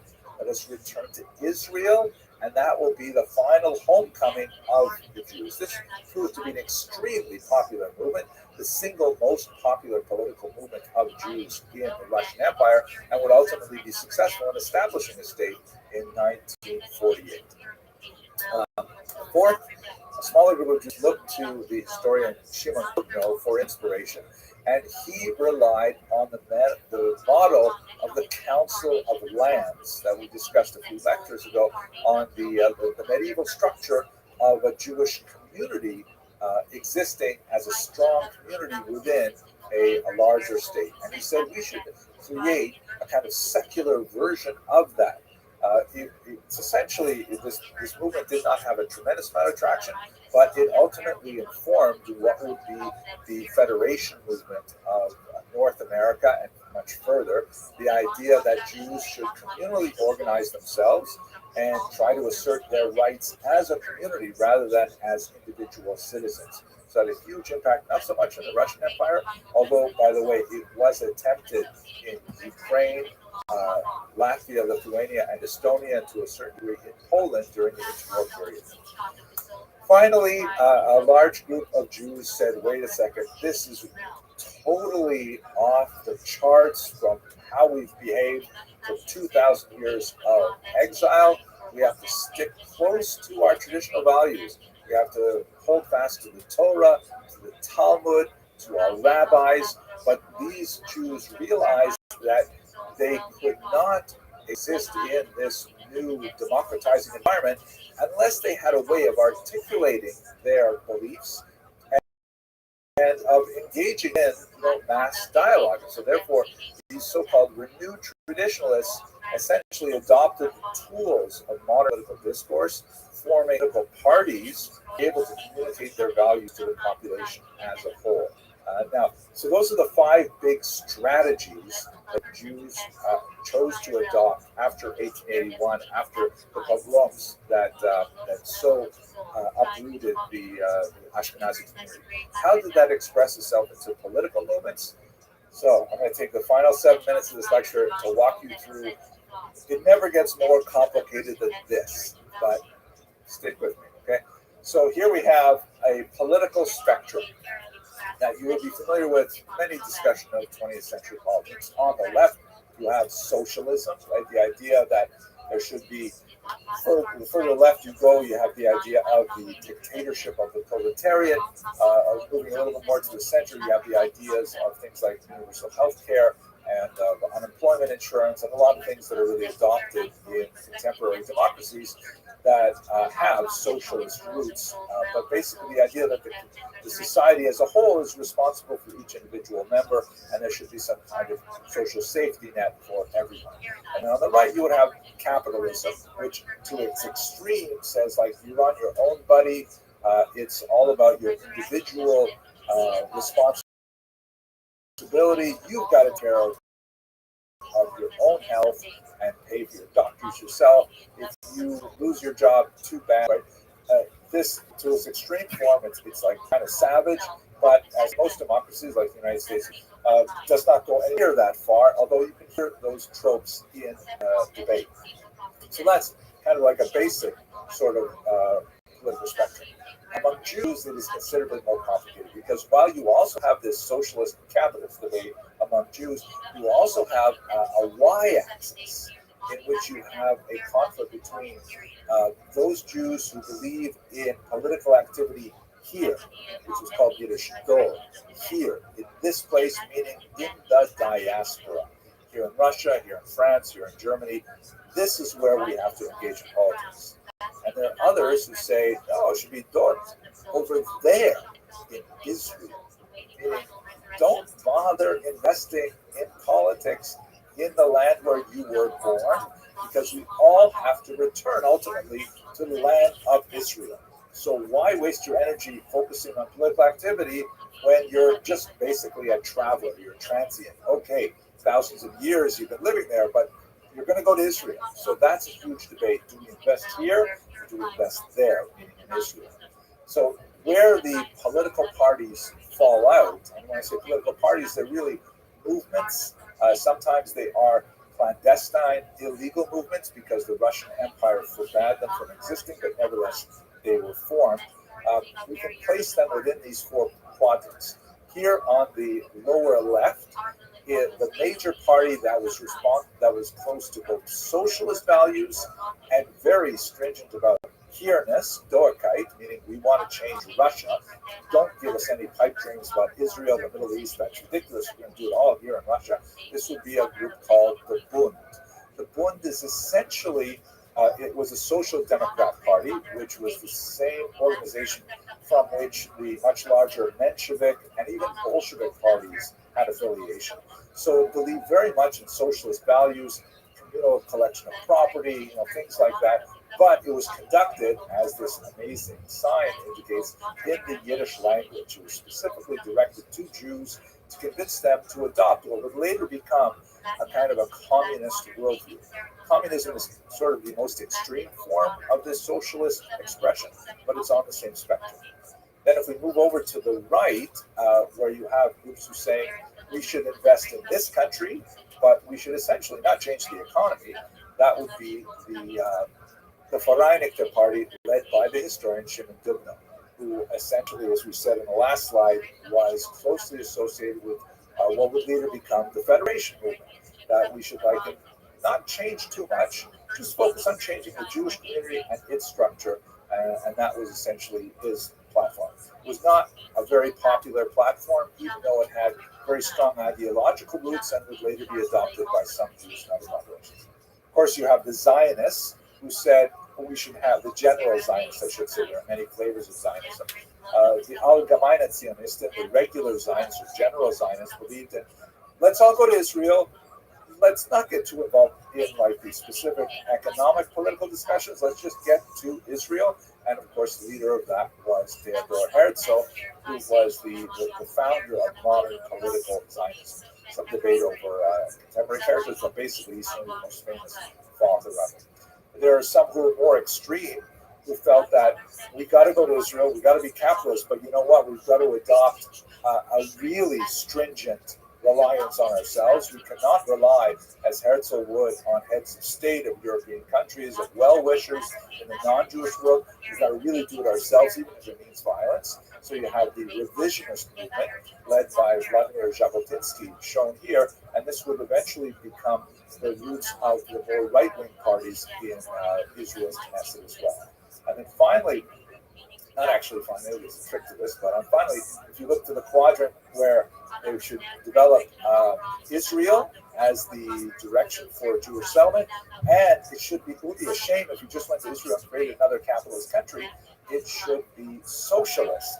So the socialist Zionists, the so-called Poalei Zion, were perhaps the most famous of them, the workers of Zion, establish a network of kibbutzim, which are essentially kind of like neo-communist ashrams where Jews would live according to communist values, and they adapted them considerably over the course of the 20th century, but highly structures of communal living and things like that.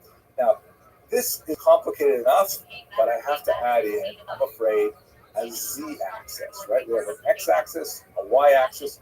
We also have a z-axis, which is religious values. There were religious organizations as well.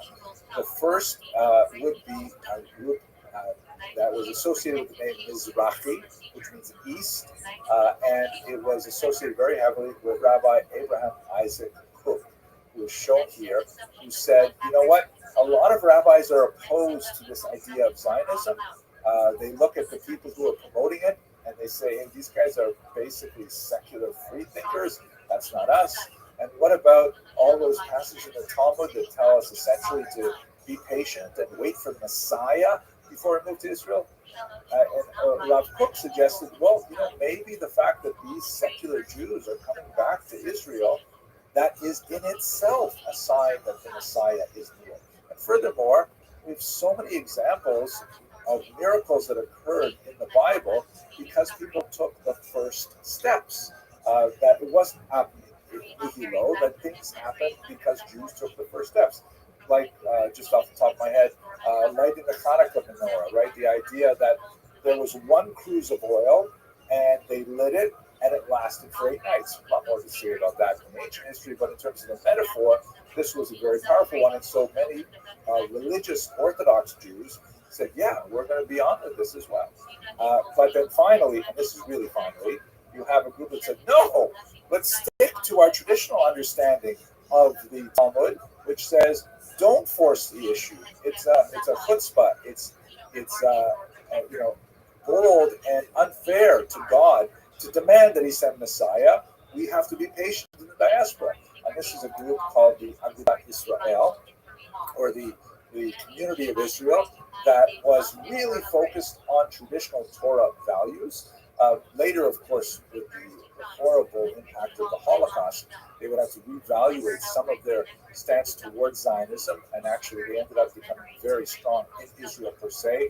But their central core message is unchanged, which is dedication to Torah itself. Perhaps the most famous example of their activity is in the Great Daf Yomi program, which they really pioneered in the 1920s, studying one page of Talmud a day through a 7-year cycle that results in a grand celebration at the end. This is the most recent celebration at the MetLife Stadium in New York. I was actually seated myself kind of off to the right of this picture, and it's celebrated all over the world, this worldwide study of the Talmud. So that's kind of like a quick overview of the many different complicated political orientations that Jews adopted at this time, an expression of a reaction to the pogroms of 1881 and 1882. Thank you very much for your attention and influence.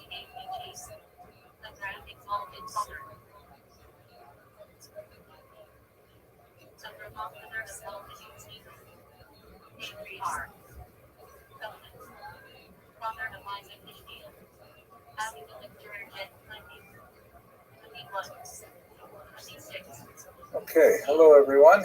I hope you are doing well. At this point that we've had kind of like a general overview of the expression of political opinion among Jews for a snapshot in time, really from 1897 till about 1912, we should go on to understand how this was filtered through the experience of the Jews of Ashkenaz in the 20th century. I'd like to focus the next hour specifically on the Soviet experience, which was one of the most significant, demographically certainly the largest chunk of Jews in Ashkenazic territory, or the descendants of the Ashkenazic Jews from the Rhineland in Eastern European territory. That'll be our occupiers. That will occupy us for the next hour. Let us begin first with the fall of the Russian Empire. So, if you look at this map here, these two maps actually, you'll see on the left, this is what East Central Europe looked like before World War I. You can see that it's dominated by three major empires: the German Empire, the Austro-Hungarian Empire, and the Russian Empire. And that big sort of like puzzle piece sticking out to the left is Poland, Greater Poland. And then just a few years later, all of a sudden, it's radically changed. As you can see on the right-hand side, the map is completely unrecognizable. You have the German Empire is significantly shrunk. There's a section called East Prussia, which is actually the wrong color in this map. It should be the same color as Germany, but it's got a land bridge that separates it from Germany proper. That land bridge is a whole new country, Poland, which had not been seen on the map since the late 18th century. So all of a sudden, Poland is back, and it's taking up quite a bit of territory. It actually will have a very large proportion of non-ethnic Poles living within its boundary. And to contrast that, where is Austria-Hungary? That empire is dismantled significantly. There are tiny remnants of the Austro-Hungarian Empire in a country called Austria and its neighboring country, Hungary, but they are just a tiny fraction of its original size when it was a dual monarchy. Now, all of a sudden, the majority of the former citizens of Austria-Hungary find themselves in totally different countries. A couple of them are actually completely new countries. Like, for example, Czechoslovakia, which is now the Czech Republic, and Slovakia. That represents a totally new country that took the northern part of Austria-Hungary to exist. Romania is significantly expanded. And look at this, Yugoslavia, the South Slavs, a totally new country that takes up quite a bit of I don't know if I'm sideways right now, if you're only seeing this much of me, or if this is just an Instagram podcast. Things have changed so dramatically. I don't know. All of these things are going to be extremely I think it's a device. Tomorrow morning, I'm when sure we it's a look at the combination. Holocaust, I don't know. It's not the course, device. When I do it myself, I see it like when I review it, it's the right size. Anyway, I checked it on YouTube. It's still hilarious. They want to What up, YouTube? Anyway, these treaties that created these new countries. I had all my, but no, I didn't have all my Twitch accounts banned, but I had the ones with which I was spamming banned. And under normal conditions, I was like, oh man, I worked so hard. I mean, it was a lot of work to just create them, make them really good, but it's no big deal because like I'm probably at like 1,200 clips right now, and they all say it. So I think I figured out like a loophole. I love loopholes, girl. I'll get that loophole between your thighs, baby. Anyway, yeah, where was I? Yeah, loopholes. I'm the king of loopholes. I fucking love loopholes. They're like my favorite kind of hole. Well, second favorite kind of hole. Blah, blah, blah. Anyway, nobody's seeing this. They're just seeing like this. Hey, you want to watch my podcast? Yeah, sure. Okay. Well, you got to listen to it. Oh, okay. Where do I find it? Pandora, Spotify, or iHeart? It's actually on Instagram. Isn't Instagram like a visual platform? You would think. Anyway.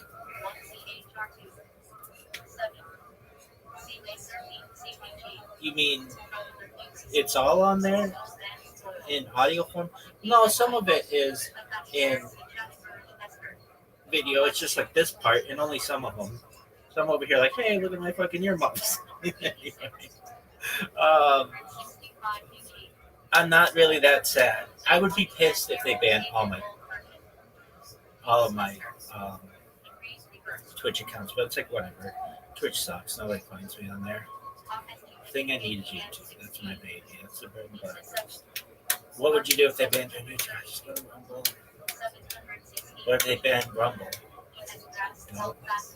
Then I will make smoke signals of my fucking life to get out the word about what I do. Well, yeah, I've been making smoke signals for 3.5 years. Oh, for their own big old volcano. Anyway, are you done? Rabbi, right here. Are you done? Say it the other way. Get rid of the back. Yeah. Are you done? Calm down, woman. Let's see. Where was I? Oh, the draft. Let's see how we're doing.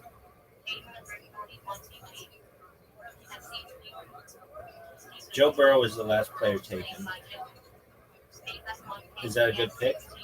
Yeah, I think that's a really good pick. So VMU, shout out to you for being so generous. He's up. Can't believe Yo-Yo is just auto picking. You know you're gonna pick next. What? Give me some odds. Some rabbits would be like, yeah, rabbits in the back. Yeah, give me some odds. I don't know. Okay, between a tight end, running back, and wide receiver. I would say it's probably about a 25% chance of a tight end. There's only one. So it'd be George Kittle or Little Kittle. Anyway, that's how the Eagles say it. And then it's like, okay, so it'd be like maybe like 20% tight end, 40% running back, 40% wide receiver. If you had to, yeah, like, if you had to take a wide receiver, who would it be? I don't know, probably Marvin Harrison Jr. if he was available, and running back, I don't really know who's going to be available. Just like if you have wherever the line is. I had Montgomery last year. David Montgomery, he was really good. All right, any other questions? Are you seeing this, or is it just like this? Hey, everybody. Anyway. Oh, I know. You ever see the Family Guy where he's fighting a chicken? I'm the chicken.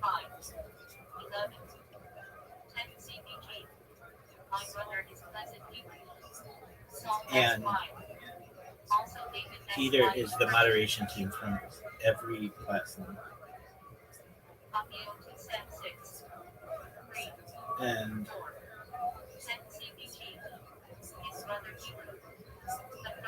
like, this is what we do. Well, looks like someone's going to a big party tonight. You should a chicken strip party pack for all your friends. Here's a coupon. This is where I'm like, hey, I stream my life all the time. And then the platform's like, you can't do that. And I'm like, why? Because it's spam. And I'm like, okay, well, what's the definition of spam? And then we go. So this is a moderation team.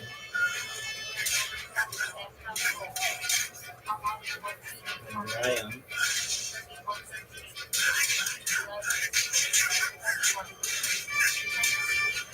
The only reason why the chicken is because at the end his eye goes like this, and that's like when this motherfucker said they got me killed. Yeah, did you like this gag? It's very funny for some time they got told. Glad they retired it. They did this one where there were like helicopters involved and like UFOs. It was a wild one. Anyway, yeah, Ribbit's in the back. Yeah, do you like Family Guy or The Simple Smart? Family Guy. We're the Mushbuka Mensch. I'm gonna start that show on Israel and why not? And there's like more you can do in the Family Guy world because they use like real videos and stuff. Simpsons is OG, but What's OG? Original Gangsta? I'm so hip. So here I am. Here's my eye. This is where they think they get away. Baby. Anyway, is that the end? Yeah, is that the end of your story? No. I'm like not upset at all that they banned these Twitch accounts. Again, it was like the best of everything. I know it's working when they fucking ban them, and the only thing is I have to like update that one to whatever. They didn't ban my big accounts, the ones that I've been using for a long time. So that's cool. What the fuck is going on here? I don't know. Some of these devices aren't always working. You know that little girl with the pigtails, that gif where she's like, oh. Hey, rabbits. Yeah, rabbits in the back. Why aren't these devices working? Yeah, exactly. Nobody knows. Hey. Anyway. There's no Kill Tony tonight. That sucks. So I'm watching old ones. Anything else suck? Everything sucks. Remember when sucks was a bad word? I mean, it still kind of is. Until everything started doing it. Anyway. Are you done? There it is. Yeah, are you done? Let's see what the drinks do. Who are you going to take? Mystery box. I'm going to nickname Ashton Gentry Mystery Box. And how about Lamar Jackson? You need him to have a good nickname. I hope his name's Orange Jack.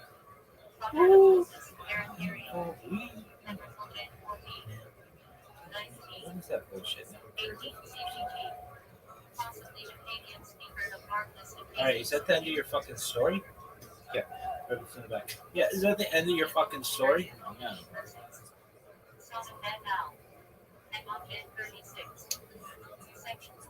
So what's rabbits in the back. Yeah, so what's the strategy now that you got your Google Rabbi, the Google Rothschild Discord accounts banned? Well, I made other ones like Punene Eating Jew or Poontang Eating Jew, and because Pussy Eating Jew was not allowed.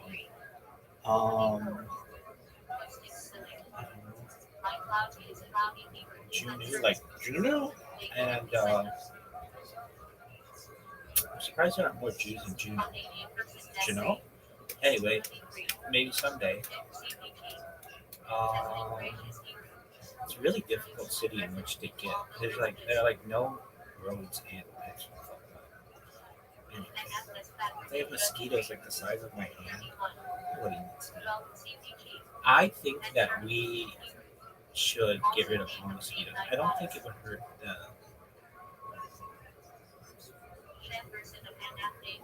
ecosystem of the world. I think like you could run a test and there's like enough stuff for stuff to still eat, including fish and frogs and shit. Anyway. And I'm still spamming on Kick, so that's cool. I love how Kick has just become like this slut. This is how things go. And like Twitch has become my focus now.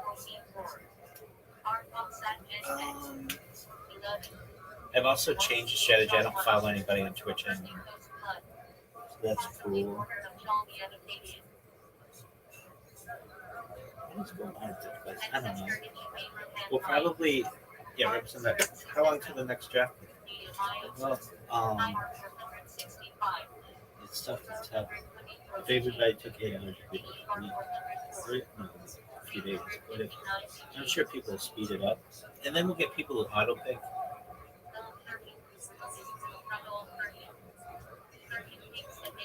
So, a few hours. We're gonna upload this and then see that you're just seeing this, and then be like, yeah. You wanna listen to my podcast? Oh yeah, great. Where did I find it? Spotify, Pandora, iHeart. It's on Instagram. Fine, go fuck yourself.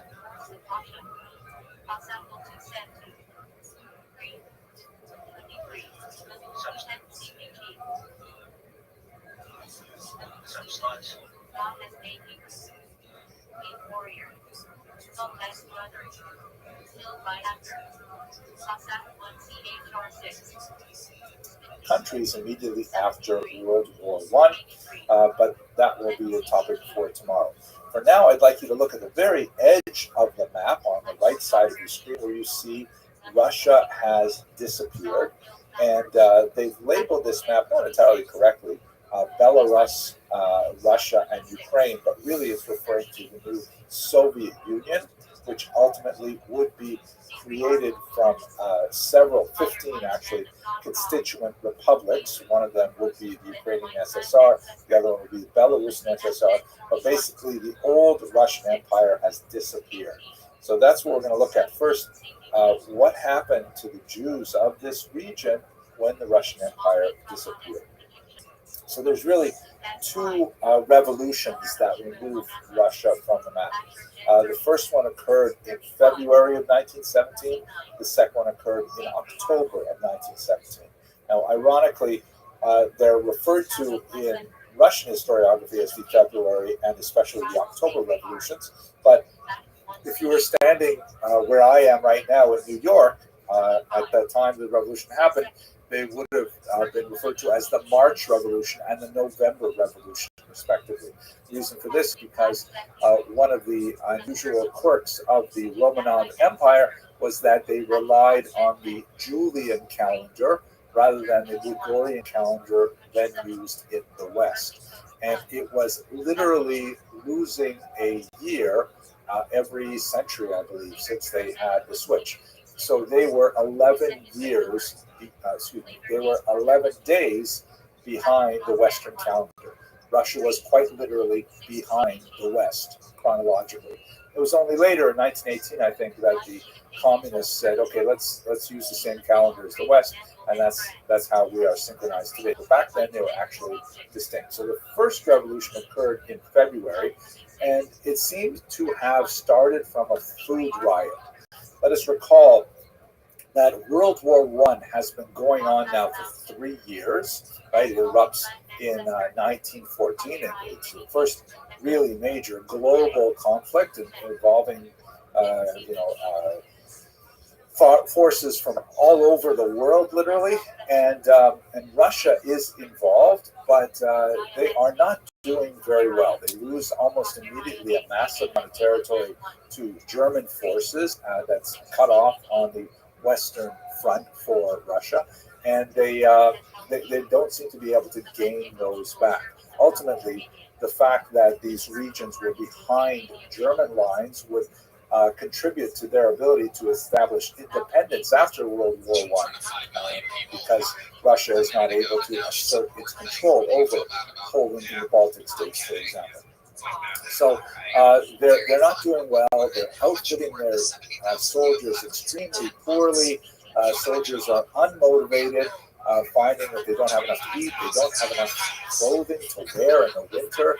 That famously or infamously, they were not even properly equipped for the war. One of the infamous quotes, I'm not sure if it's apocryphal, but it certainly captures the mood, that Russian soldiers were told to use their bayonets first, meaning to use the knives that were mounted to the end of their rifles to fight first, because they had a lack of ammunition and they couldn't afford to waste it by shooting at the enemy. So in other words, they had to physically get close enough to the enemy to use a bayonet, while their enemies, the Germans, are well supplied and can use bullets for a lot longer than it takes for the Russian soldier to approach. So they were really doing very poorly.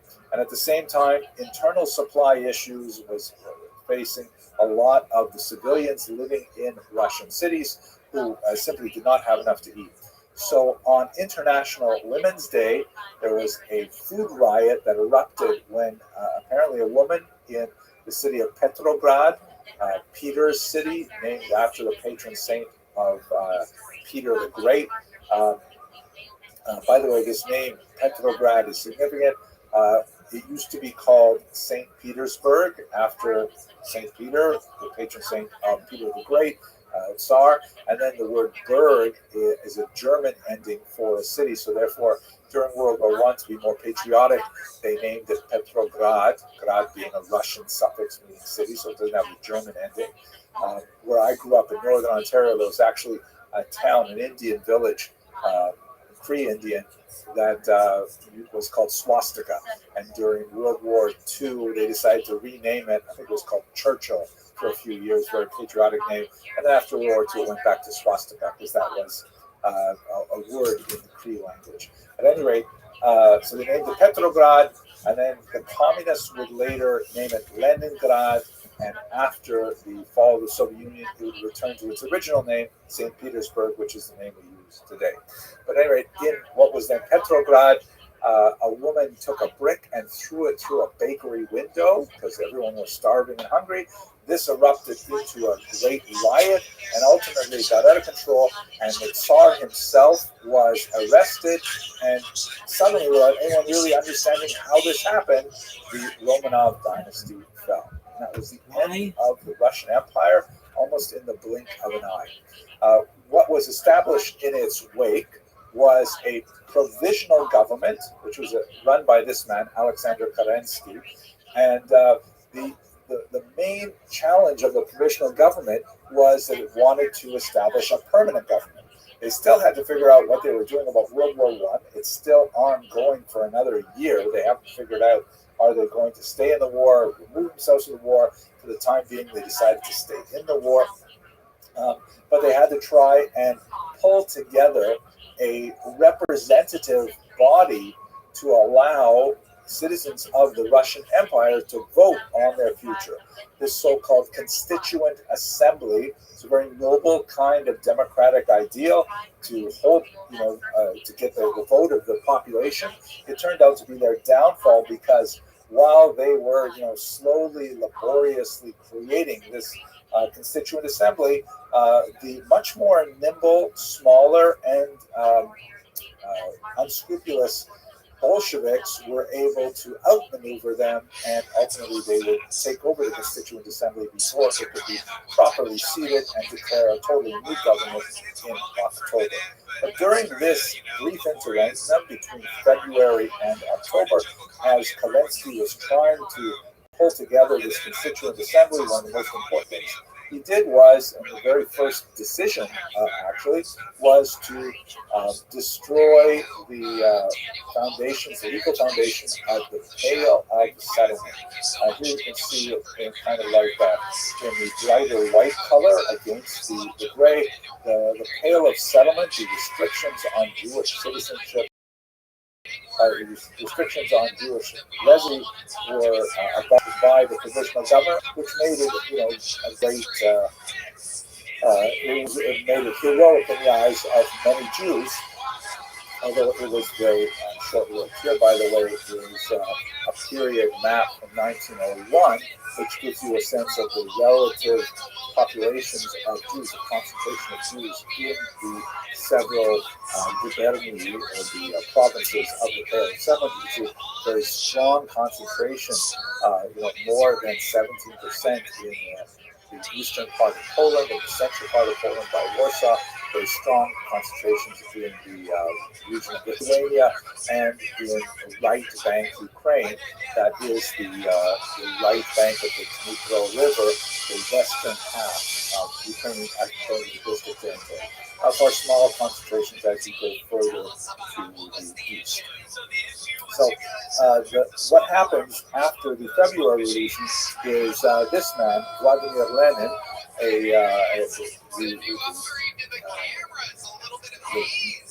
driving force behind the Bolshevik movement, organizes local councils in factories, in villages, and elsewhere. They were called Soviets, which means councils. And with their support, he storms the Constituent Assembly with an armed force, declares it disbanded in favor of all power to the Soviets, and proclaims what would eventually become the Union of Soviet Socialist Republics, the first communist state in Europe, and a bold new experiment in attempting to establish this form of government in Europe.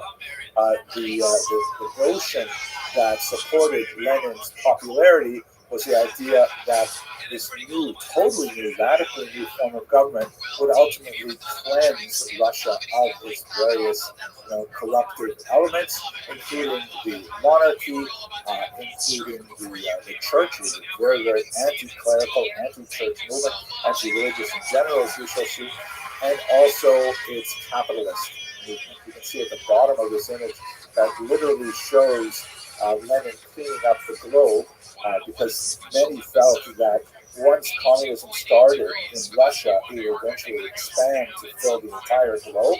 This is really at the heart of the confrontation between the United States with its vision of democracy, that the United States believed that democracy would eventually, conquer all regions of the globe, and the Soviets felt equally aggressively that communism would actually be the dominant political modality of the entire globe.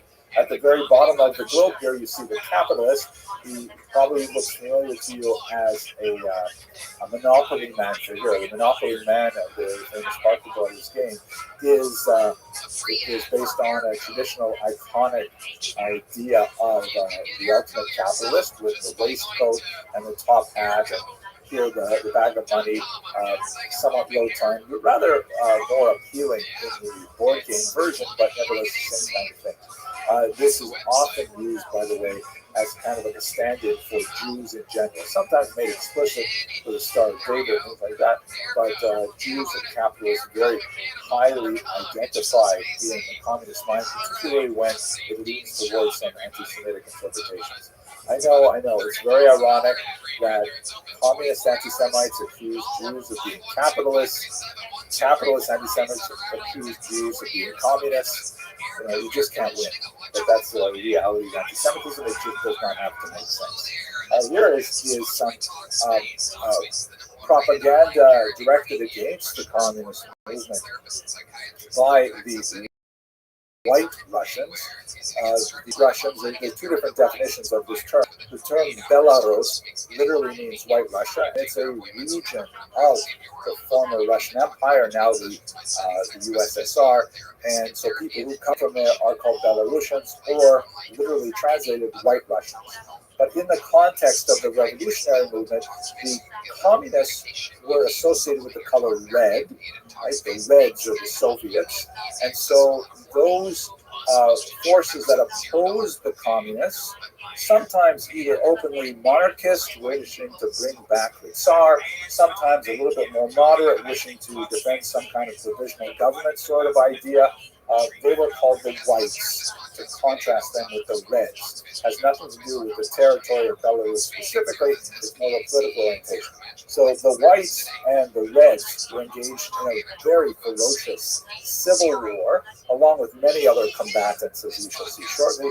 And the Whites were perhaps most notorious for their anti-Soviet propaganda, some of which was explicitly anti-Semitic. So this particular example compares the early communists to Aztec priests forming a human sacrifice. The human sacrifice is supposed to represent kind of monarchic figure there, and it's being sacrificed, meaning the Holy Mother Russia is being sacrificed before the altar upon which Karl Marx sits, right, the founder of socialism, and it is labeled international, right? The International, Socialist International, meaning the whole idea of the international group. Russia was about to be sacrificed, a human sacrifice towards this idea. And the various figures you can see, they're labeled at the top in Russian. Lenin, of course, the central figure in the bright red robe. Right next to him, the butcher is Trotsky, right? Remember that Trotsky is Jewish, and Trotsky is all, along with actually a few other figures here. And Trotsky is also especially feared by the whites because he is leading very effectively the Red Army. Ultimately, the whites would be defeated by Trotsky's army. There's also this representation here of what are clearly ex-Hasidic Jews. You can see that the one on the left is still bearing his earlocks, his payos, although he's bareheaded this time, which suggests a more secular orientation. And he's holding a bag with the number 30 on it, which is certainly a reference to the betrayal of Jesus by Judas for 30 silver pieces. So the whole idea is that the message is that the Jews are somehow betraying Russia as well, by contributing to this. And in fact, there's a major staple of Russian propaganda was white Russian propaganda was that the Jews had somehow sold out Mother Russia to the communists, and we're going to explore that in some detail in just a moment. What I'd like to do is actually take us into the Civil War itself, because it's highly significant for the entire region. And ironically, considering the focus of the world today is on Ukraine, this is an area that's extremely pivotal to Ashkenazi Jewish history because of an unusual experiment that occurred in Ukraine at this time. As you can see from the note in the back, one of the several examples of early Ukrainian currency during the very brief period when Ukraine attempted to develop an independent country during the Civil War. It would ultimately fail because of several reasons, but it would be swallowed up by the communist movement that would wipe out the groups that were striving for Ukrainian independence and be established instead the Socialist Republic.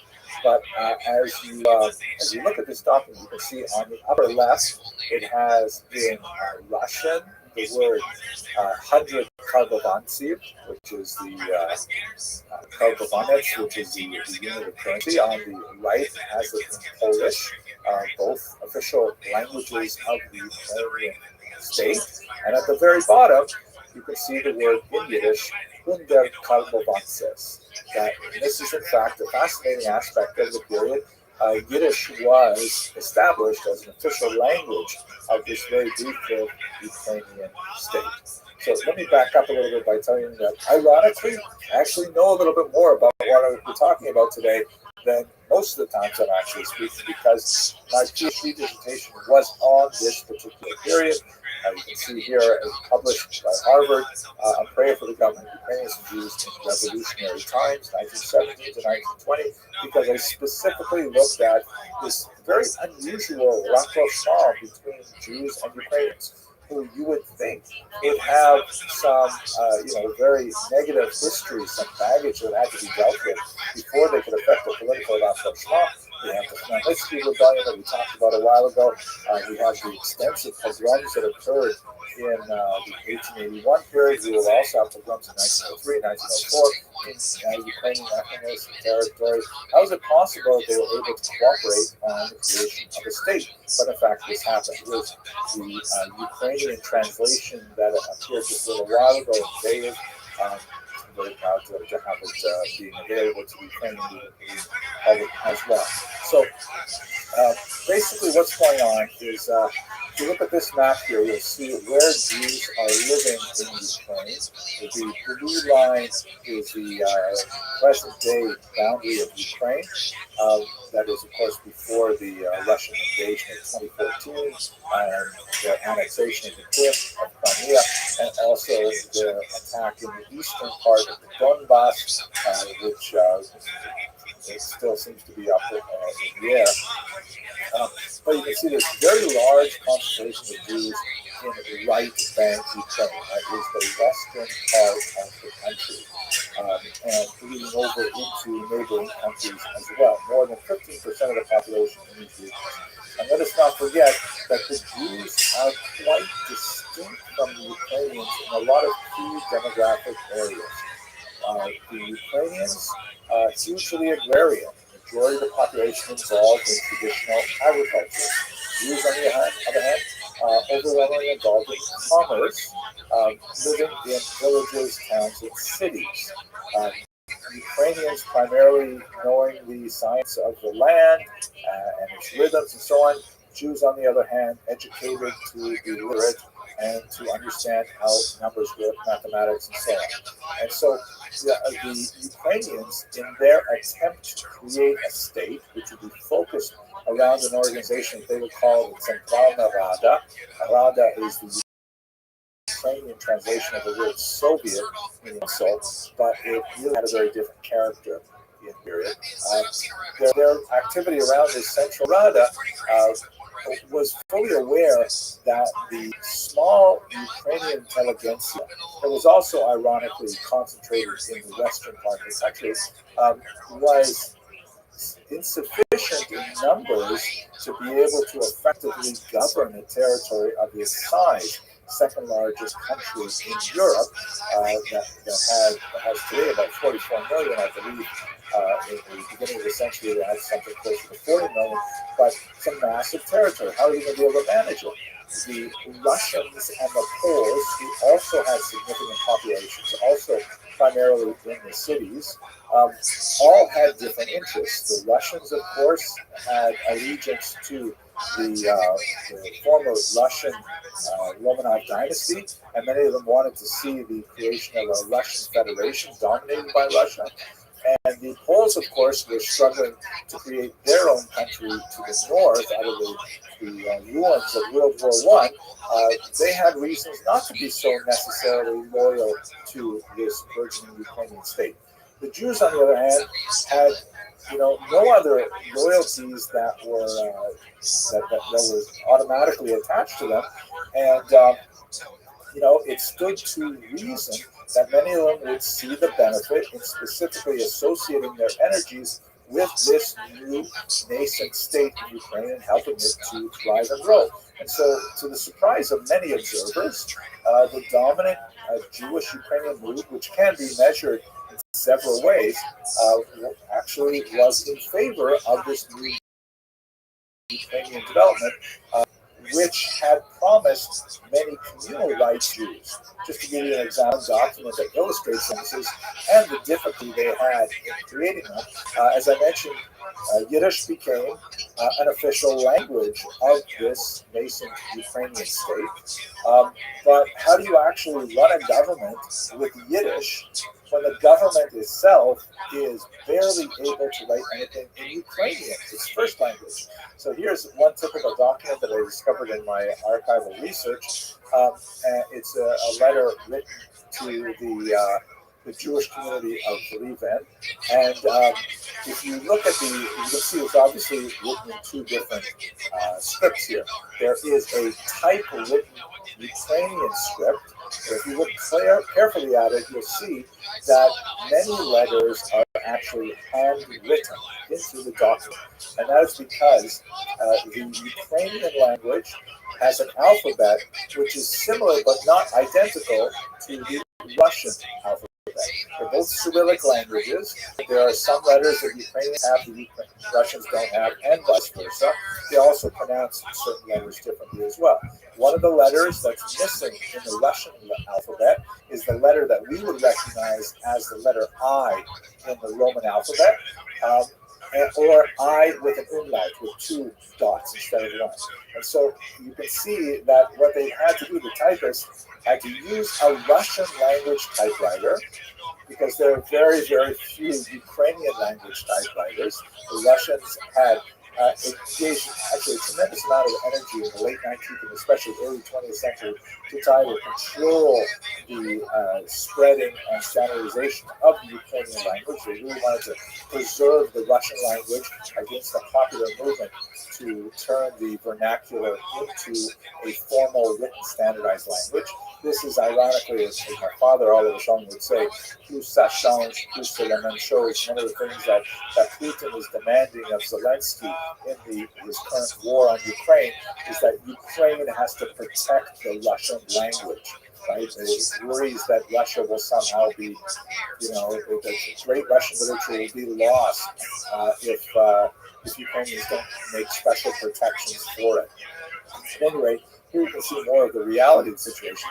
The vast majority of the population, especially the agrarian population, especially in Western regions, are much more likely to speak Ukrainian, although Russian was the formal language of the government. So by trying to recreate Ukrainian, they've had to use a typewriter that has only Russian Cyrillic letters, and every time they come to the Ukrainian letter I, or the I with the umlaut, they have to leave a blank space, and then afterwards the typist has to pull the paper out of the machine and write in the letters directly with a pen. By the way, I'm assuming that everyone on watching this video or attending this class is old enough to remember what a typewriter looked like. It's kind of like a word processor that you cannot, simply hit the backspace key to delete anything. Whatever you type once is actually printed onto paper, and you can't take it off unless you use some kind of physical device like literally a white paint to paint over the letter. It sounds absurd that I actually have to explain this, but that's the situation. So it's a Russian typewriter, and as you use it to write Ukrainian, what about Yiddish? Don't even think about it. There are hardly any Yiddish language typewriters in Ukraine during this war era and the Civil War. So the typist has to save a space, draw a line, and then carefully write in the message in Yiddish, by hand. So this should give you a sense of the tremendous efforts that they were willing to engage in to be multicultural, but at the same time, it's chaos. They're having tremendous difficulty, for example, getting Yiddish literate or Yiddish fluent operators on the telephone switchboard and all kinds of things like that. But they are nevertheless making a good faith effort to try and include Jews in this new government. Okay. Well, what ends up happening is the whole experiment, however well-meaning, ends in terrible failure as the entire region is absorbed in a pogrom wave that was far worse in 1881, 1882, far worse even than the Khmelnytsky massacres of the 17th century. And if it were not for the Holocaust that occurs 20 years later, it would have been, it would be remembered as one of the worst periods in Jewish history. The pogroms were focused especially in the revolutionary year, the Civil War year 1919, but they began already in November 1917 and they extended into 1921. But 1919 was clearly the worst of them. The war ends in 1918. The Germans retreat in a very disorganized manner, often just selling their weapons for food to find their way back to Germany. The Russians invade from the north. The nascent Ukrainian state tries to defend itself, but it's ultimately reduced to operating out a series of trains moving in a triangular region in the western part of the country before they're finally driven out. And you have many other forces active in Ukraine, including the White Russians I described earlier, also a group known as the Greens, the anarchists, and there are several foreign armies that are active there as well. So it's a period of amazing, awful chaos. Earlier this morning, we talked about the importance to Jews of living in a Rechtsstaat, a society that, even if it is moderately discriminatory, nevertheless, it is governed by law and there are predictable rules and enforcement of those rules. 1919 was the polar opposite of all that. You have pogrom waves just washing over the entire territory, many communities being hit multiple times, and the degree of violence, the murderous nature of these pogroms dwarfs anything that was experienced prior to this period. It is truly a horrific time for Jews, and those Jews who have not chosen to leave for America or elsewhere prior to this are distinctly motivated to do so after this terrible period. Now, one of the great ironies of this period is that 40%, the plurality of the pogroms that are recorded with a known perpetrator at this time were perpetrated by the same government that was at the same time engaged in extending all kinds of unprecedented communal rights to Jews. In other words, there were Ukrainian pogromists affiliated However, loosely, with this man, Simon Petlura, the leader of the Ukrainian government, which is called at the time the Directory, who were at the same time attacking Jewish civilians in the villages. And this is like one of those hard to understand paradoxes.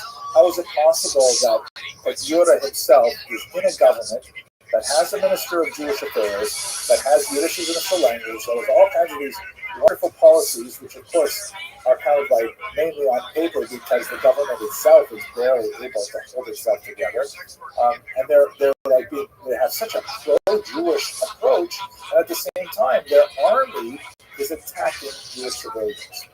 The reasons for this, I discuss it much longer in my book, but I should at least give some sense of it here. Petlura succeeds in amassing a remarkably large array of forces early on in this period, specifically in the winter of 1919, bringing together over 100,000 troops. But they're mainly made up of peasants who grab pitchforks or whatever they can find. They have no uniforms or anything like that. They have very poor command and control structure, but they declare themselves for the Ukrainian National Republic and for Petlura. And then by the time you get to the end of the spring, those 100,000 odd troops have diminished to about 16,000 under the pressure from the Soviets, the Whites, and several other parties active in the region. So it appears that the peasants' understanding of what the Ukrainian National Republic was all about was very, very thin, and it was very easy for them to associate the Jews with the enemy. This became a self-fulfilling prophecy because, ironically, of the various forces active in Ukraine at this time, the one force that was pretty reliably unlikely to commit a pogrom were the Soviet army under the Jewish leader Trotsky. They're only associated with 2% of the recorded pogroms. So it's not like there were not pogroms that were affected by Soviet soldiers, but there were very few of them. They were far more disciplined. And so what ends up happening at this time is that the Soviets experienced a surge of support for the Red Army from this Jewish population, so much so that they had to scramble to try and create training centers that could work in Yiddish with these, yeshiva boys who running out of yeshiva, their pay is flying, never having touched a rifle in their life, but they want to join the Red Army in order to protect their communities or to effect revenge on pogromists that would quite often attack the same communities over and over again as their front lines moved back and forth. There was a surge of Jewish support for the army specifically, but there was also a smaller surge for communism in general, as many disaffected felt like Judaism had failed them, and that communism as kind of secular messianism would actually come to their rescue. Now, in terms of Petlura himself, it's important to note that later historians have often characterized Petlura as the architect of these pogroms, a kind of like early version of Hitler. And in my research, I discuss at some length how I do not feel that is an appropriate way to understand his role in the violence. Petlura himself actually had published some very pro-Jewish things well before the war. How you doing, man? Wrote some very favorable What's good? reviews, for example. Any updates?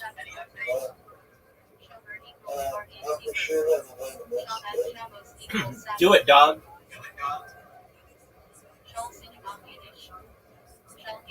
What's the plan, baby? Yeah, exactly. Right on the other side of El Paso. You gonna do it?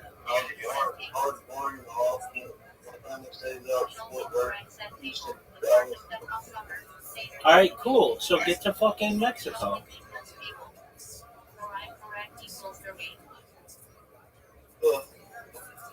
Dude.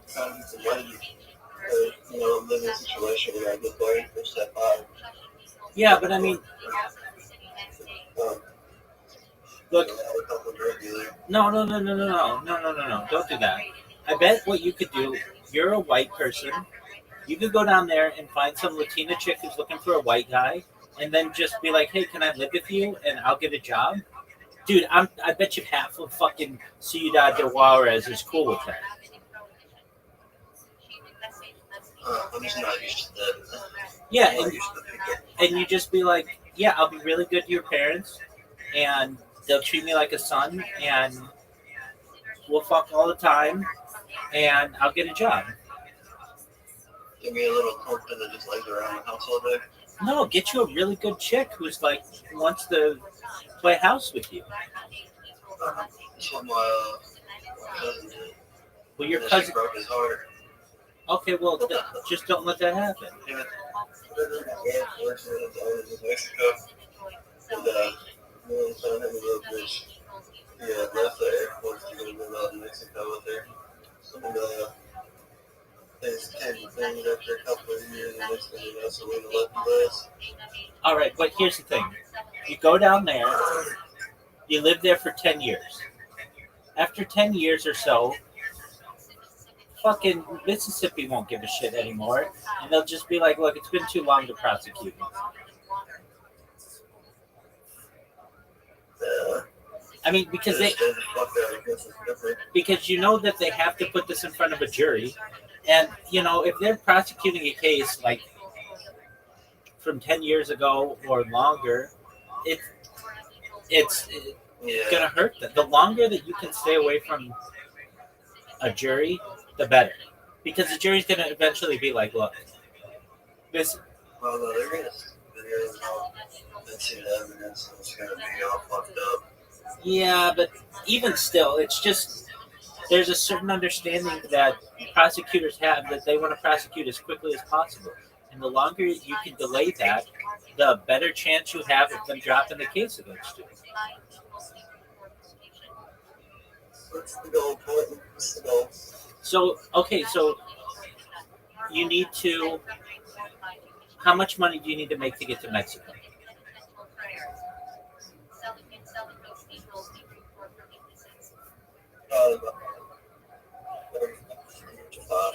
Okay, that's the goal.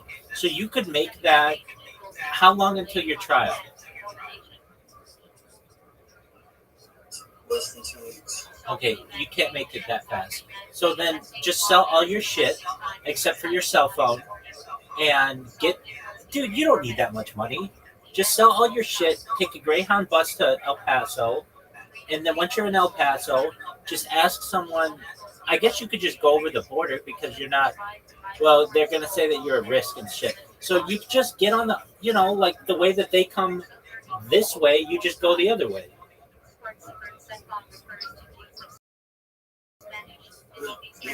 No, no, you don't. You don't have to do that. I mean, even still, they might just let you over the border.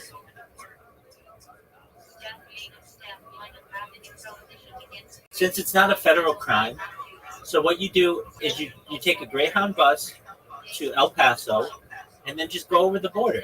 And once you're over the border, you start a new life, and you find some woman in El Paso who wants a white boyfriend who will be nice to them and who wants to work, and you say, "Let's start living together." Let's start living together. What the fuck, man? I'm giving you a plan. Shout out to Ciudad de Juarez. It's a beautiful city. If you've ever seen the skyline of it, El Paso is built around a fucking mountain.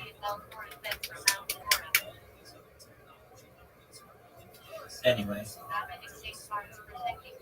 I'm giving that guy. Would you do what he did if you were in his position? I'd be doing exactly that.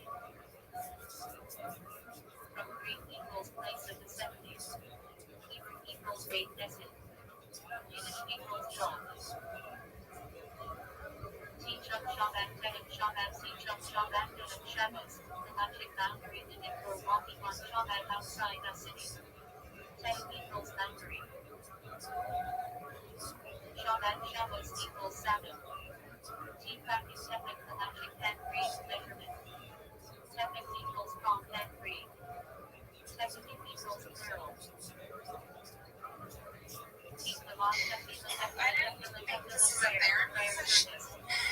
I'm sorry, I'm not trying to be rude. Hey, you're the one with your backstory, lady. Just following up here. Do you think your dad subscribes to your OnlyFans? I mean, 30 cents a day. When you check in on your little dar, you know. Okie dokie. It's a real live show, everybody. I don't think so. Yeah. He said he never loved me, never will. Perfect. We're good. Was this a long time ago or like recently? Like 2 years ago. 2 years ago, everyone wants to know. Well, that's sorry about all. Yeah, sorry, that's all right. It's okay, guys. We're here now. Yeah. Somewhere. For what it's worth, I think you're worth more than 30 cents a day. Okay. Yeah. How much are you making a month on OnlyFans? $4 a month. You're killing it. You're making I'm making my rent $1,000. Oh, that's awesome. Okay, how do you get to everything else? How do you pay your bills if you're only making your rent spot on for the monthly OnlyFans? What else are you doing to make money on the side? Okay, great, man. It's out of control. That is rude. That is out of line, right, man? We don't do oral, but Sick. Wow. Yeah. Actually, subscribers went off the charts with that one. That explains why the white guys you've been with just lie and drink Mountain Dew all the time. If you want some honest answers, you gotta fucking... no, I sell vintage. These out of the markets outside of the heat. Do actual work. I do AV work too, but I hire these guys. Ass and vagina. Is that one of the vintage shirts you're wearing? No, this one, thank you. Yeah. Is it vintage underwear? Like August things or something? You sell brand new. That's good. For 30 cents a day. Let's get back to this. I never believe you can get it. 30 cents? I mean, it's $7 a month, divided by 30. I don't know. Oh, okay, all right. I see it. Hey. Yes, that's how they get you. That's how they get you. That's how they get you. That was already, I subscribed to the things. 30 cents. This is of course. That's a deal. I'd be losing money not doing it. I don't get out of it for 100 cents. What are you talking to?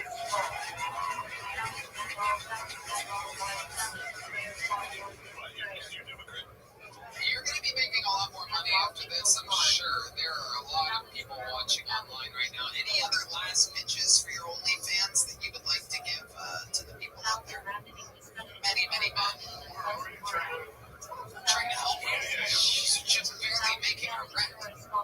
Yeah, I mean, I have a wish list, but I just have like a printer online. No one will buy it. I'll give you a fucking printer.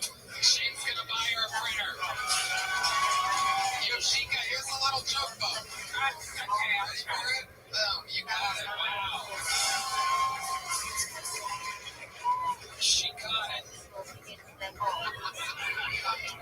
You're going that way. Hey, that's an idiot. There she goes. That's the way you came. Yoshika, everybody. Where's Heidi? Yep. Time for another golden ticket winner, everybody. This young lady won hers maybe a little less than a year ago. She's fantastic. Works here. Works on Keltoni. Make some noise. A brand new minute from Aya, everybody. It's Aya, everyone.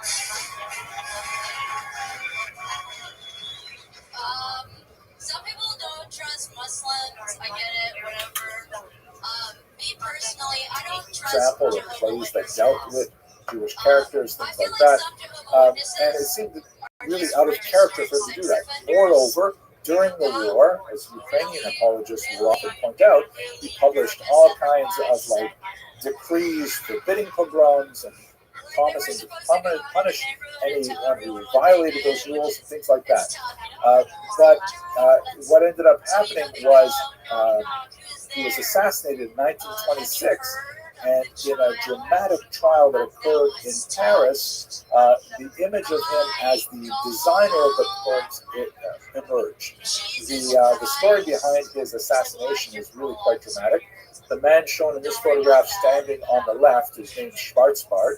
And basically, at this time in 1926, the Ukrainian National Republic has lost its bid for statehood, and the key figures in the government, including Petliura, have fled to the west. He's living in Paris. Petliura walks out of a cafe one morning on the Rue Racine, and this man, Schwarzbard, walks up to him and says to him, "Vous êtes Monsieur Petliura? Are you Mr. Petliura?" And he says, "Oui." And Schwarzbard takes out a gun and shoots him dead on the spot. He is arrested and put on trial, but in a brilliant legal move, his defense argues that he was acting out of revenge for the pogroms that had affected the Jews of Ukraine. That Schwarzbard should be viewed, argued his defense, as an avenger of Jewish pride.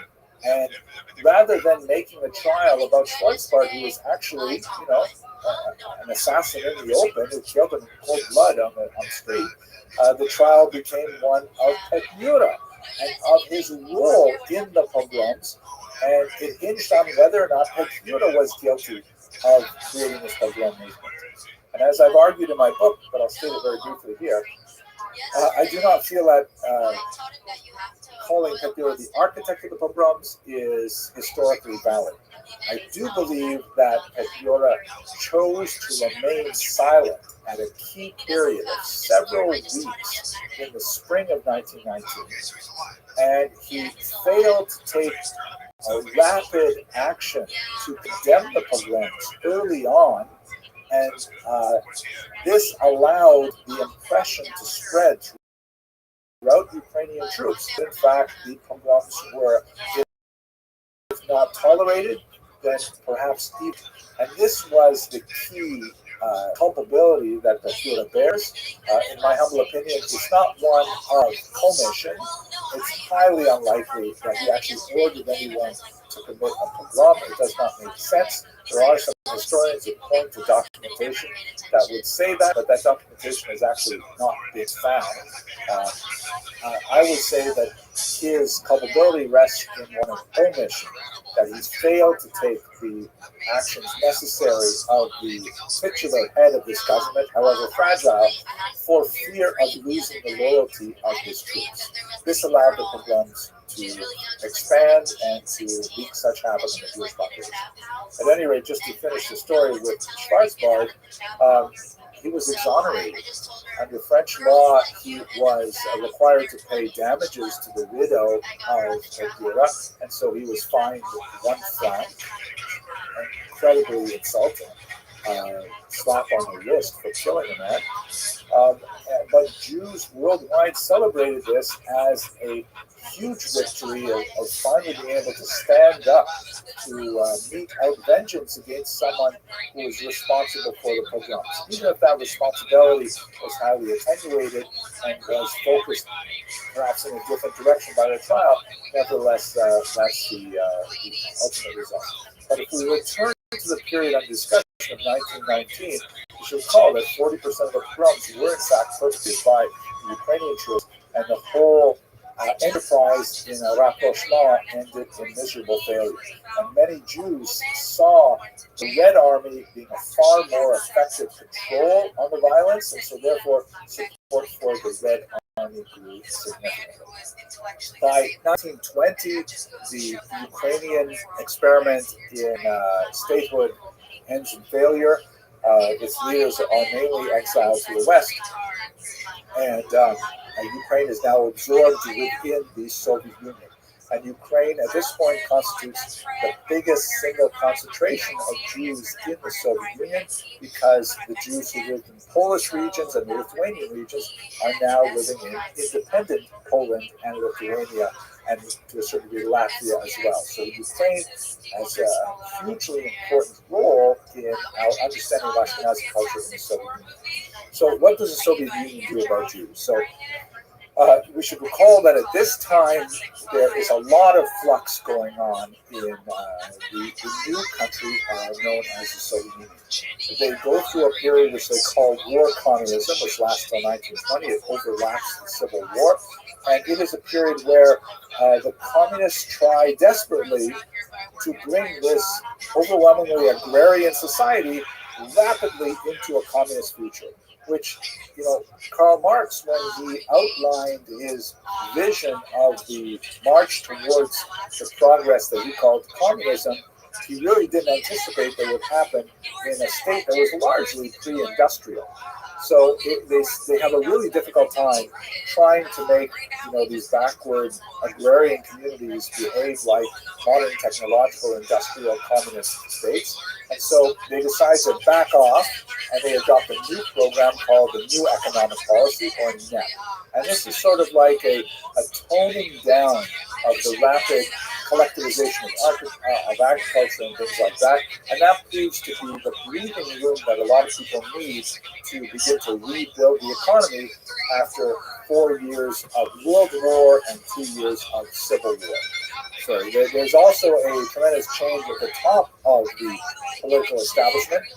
Lenin, who we described as the mastermind behind the communist revolution, has a stroke. And the last 2 years of his life, he's debilitated. So that leaves a kind of a gap, a vacuum in power, in which both Trotsky and Stalin and another figure, Bukharin, are all jockeying to take advantage of.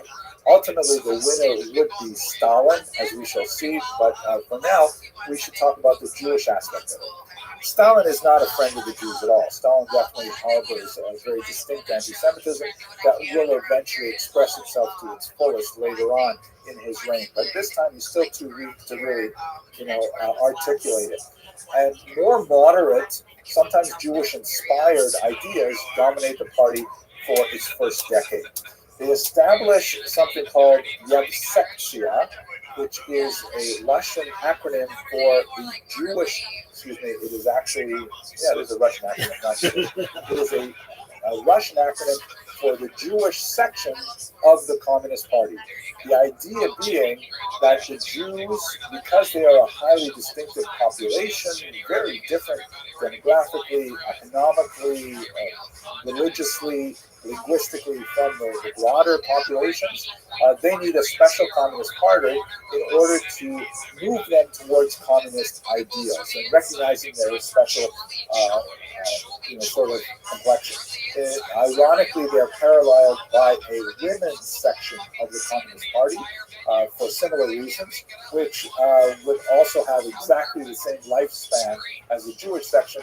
It would all be done by 1930 as Stalin consolidated power and said, enough of this, to use the Yiddish term, Narishkeit, enough of silliness, let's move on to real communism. Yevsektia was specifically set up. The man in this picture here is the head of the Yevsektia, a former Chabad rabbi named Simon Dimenstein, who would abandon his Jewish identity, abandon his religious identity in order to lead this effort, and it had some interesting kind of plans. Perhaps the most significant aspect of the Yevsektia was initially its determined attack on Jewish religion. Remember that the Communist Party is adopting a distinctly anti-religious stance based on Marx's ideas. The fact that Marx himself was born a Jew, later baptized by his parents, is irrelevant. He's perhaps one of the most notorious self-hating Jews of modern history. The whole idea of religion in a Marxist, socialist, and communist mind is that it is an opiate of the masses, meaning it is a drug that keeps people stupid. What specifically does it occlude from their vision? It obfuscates the importance of class in their lives, and that their true enemies are not the adherents of rival religious movements or nationalist movements, but in reality, their true enemies are their class enemies. And so, doctrinaire Marxism teaches a complete atheism in order to allow people to see through the veil of religious promises to the fact that they are being manipulated by upper classes for the control of scarce resources. So there's a determined, ironic expression of this organization called the League of Militant Atheists directed at Jews. This organization was known in Russian as the Bezniki, the godless, if I can term. In Jewish terms, they were called simply apikorsim, heretics, but they distinctly strove to try and extirpate Judaism from the masses, which was a difficult task because although this is a changing and evolving society that is adopting a more and more secular approach, this is still the heartland of traditional orthodoxy, and they were fighting against a major demographic trend. They would have, however, significant success, aided by the upheaval of the Holocaust as well. In the image on the left, which is more of an anti-Christian image or an anti-Jewish one, Jesus is giving out alcohol to all the guests, the common peasants at his party, and they're drinking themselves stupid, vomiting, and the whole idea of the opiated masses is very well encapsulated in this picture. So, with regards to the Jews, there was decided emphasis on trying to extirpate religion. Sometimes they would be co-opted, like they wrote special red Haggadahs that were designed to try and teach Jews that they really weren't rescued from Egypt by Moses. They were actually rescued from the Russian monarchs by Stalin. I mean, crazy kinds of trans-value messages. But the overall approach to the party in the 1920s was one called Korenizatsiya. This term, it's hard to translate to English. Koren means a root, like a root of a tree or something like that. And so it means indigenization, or developing the true origins, the true view of the people before it gets poisoned and twisted and warped by outside influences. It was at its core a belief that if you went back to the original folk culture of the peasantry or whatever, you would find a culture that was very amenable to socialist values, and that you would find a culture that would naturally be communist. And so you see this policy of colonization being applied to many different peoples, not just the Jews, but in the Jewish world, it was especially known as a period in which Yiddish has a remarkable renaissance. Yiddish was regarded, unlike Hebrew, the religious language, right? No religion here. Yiddish was regarded as the true folk language of Ashkenazi Jews living in Ukraine and elsewhere in the communist union. And so therefore, anything that was Yiddish was good. And there was a tremendous amount of resources poured into like developing Yiddish literature and Yiddish plays and Yiddish poetry and all kinds of things like that. Remarkable flourishing of Yiddish, so much so that many Yiddish intellectuals who had already emigrated to America chose to move back to the Soviet Union in the 1920s because they saw a tremendous cultural renaissance of the language.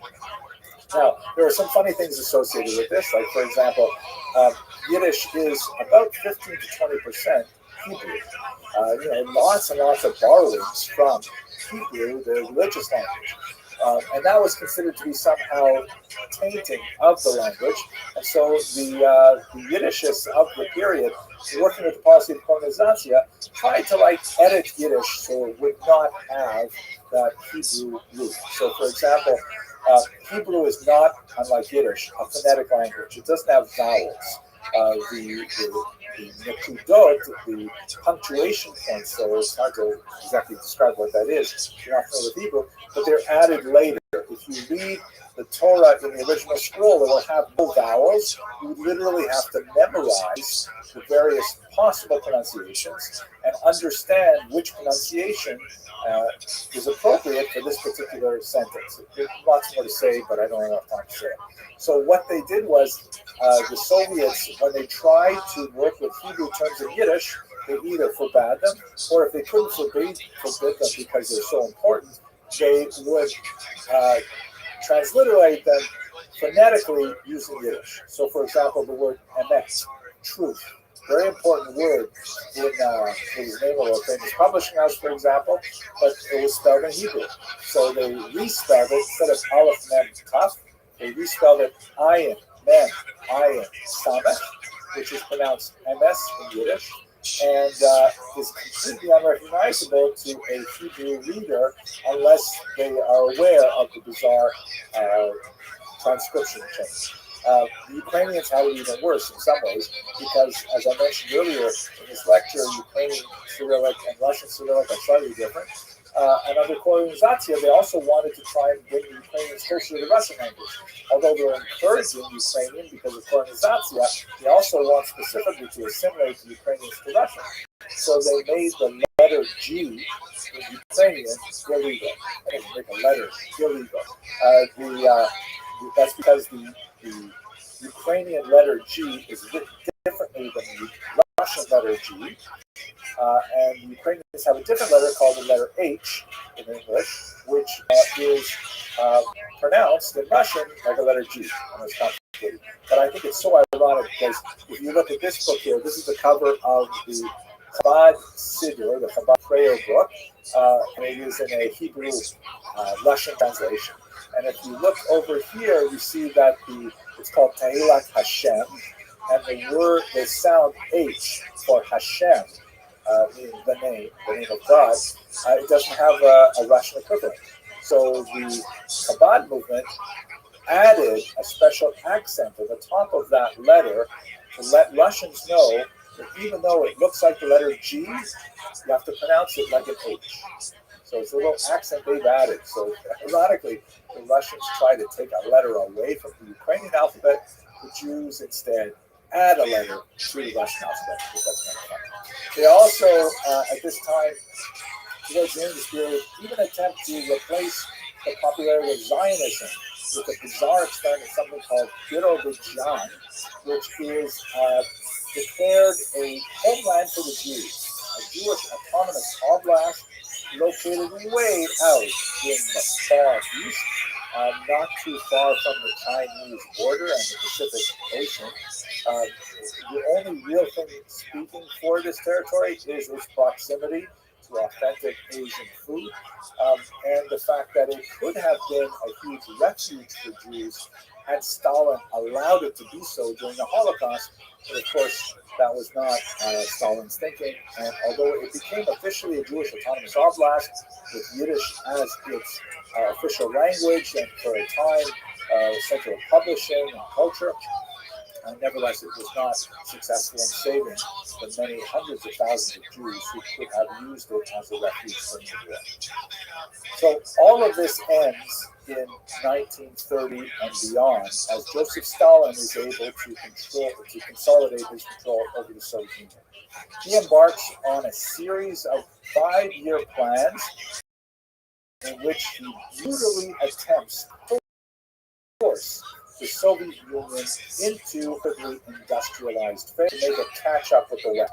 Among the incredible tragedies associated with this is the Ukrainian Holodomor, what's called in English perhaps the terror famine, an artificial famine that was occasioned by Stalinist policies related to his aggressive push for industrialization that killed literally millions of people in Ukraine. There is still some doubt as to the true scope of it, but 3 or 4 million is considered a very low estimate. It could easily have exceeded 6 million people. It is a remarkable phenomenon.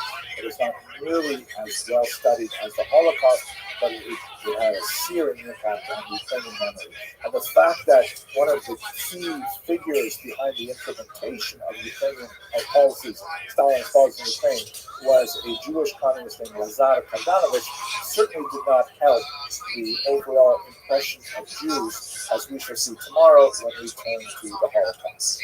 But it turns out that in the later part of the 1930s, the Soviet Union goes into this terrible phase of the purges, which I won't go into detail now, but the Jews, like all Soviets, were caught up in this literally, and it was a period of great horrors for the larger population.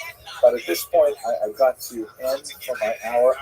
Tomorrow, we're going to look, God willing, at the implications of the Soviet popularity among Jews in the so-called Bloodlands, the region that would be between Nazi Germany and Stalin's Soviet Union, and we'll see how that plays out in the Holocaust.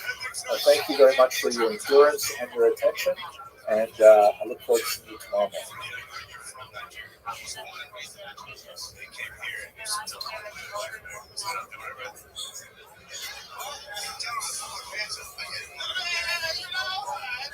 What else is on his list? So what else is on your list about the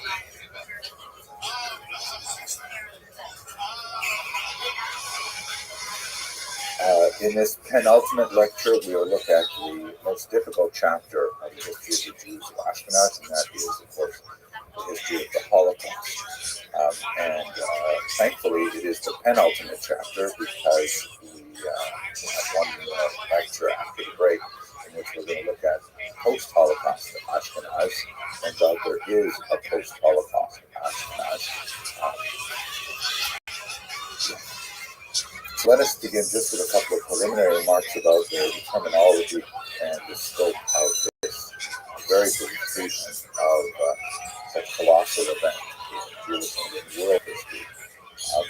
First of all, the term Holocaust is somewhat problematic. Several terms were coined in the course of the years after World War II in an attempt to describe the magnitude of this tremendous, earth-shattering and unprecedented genocide. There were prior genocides. We spoke briefly about the Ukrainian Holodomor, for example, but there are certain unique aspects that set the Holocaust aside, including, for example, the application of modern bureaucratic industrial methods to the slaughter, the sheer scope and scale of the Nazi dark ambitions to destroy all of the Jews of Europe. These are things that cry out for specific terminology, but we struggle to find the correct terms. The term Holocaust has largely been accepted in the scholarly and certainly the popular world, but it has its limitations. It's basically a Latin translation of the Hebrew word olah, which is a type of sacrifice offered to God, as described in the book of Leviticus. The olah is a sacrifice which is completely burnt. That is, sometimes you see it translated as burnt offering. And there is certain levels of kind of a poetic line to it, in the sense that, so many, but certainly a minority of the victims of the Holocaust were in fact completely burnt up in the crematoria. But it has problematic aspects as well. For example, if we are comparing the victims of the Holocaust, specifically Jews in this context, although of course there are many other victims. Roma, for example, suffered very heavily, and people with mental and physical disabilities were singled out, Jehovah's Witnesses, homosexuals, whole classes of people, and of course the general enslavement of Slavs and massacres in many contexts.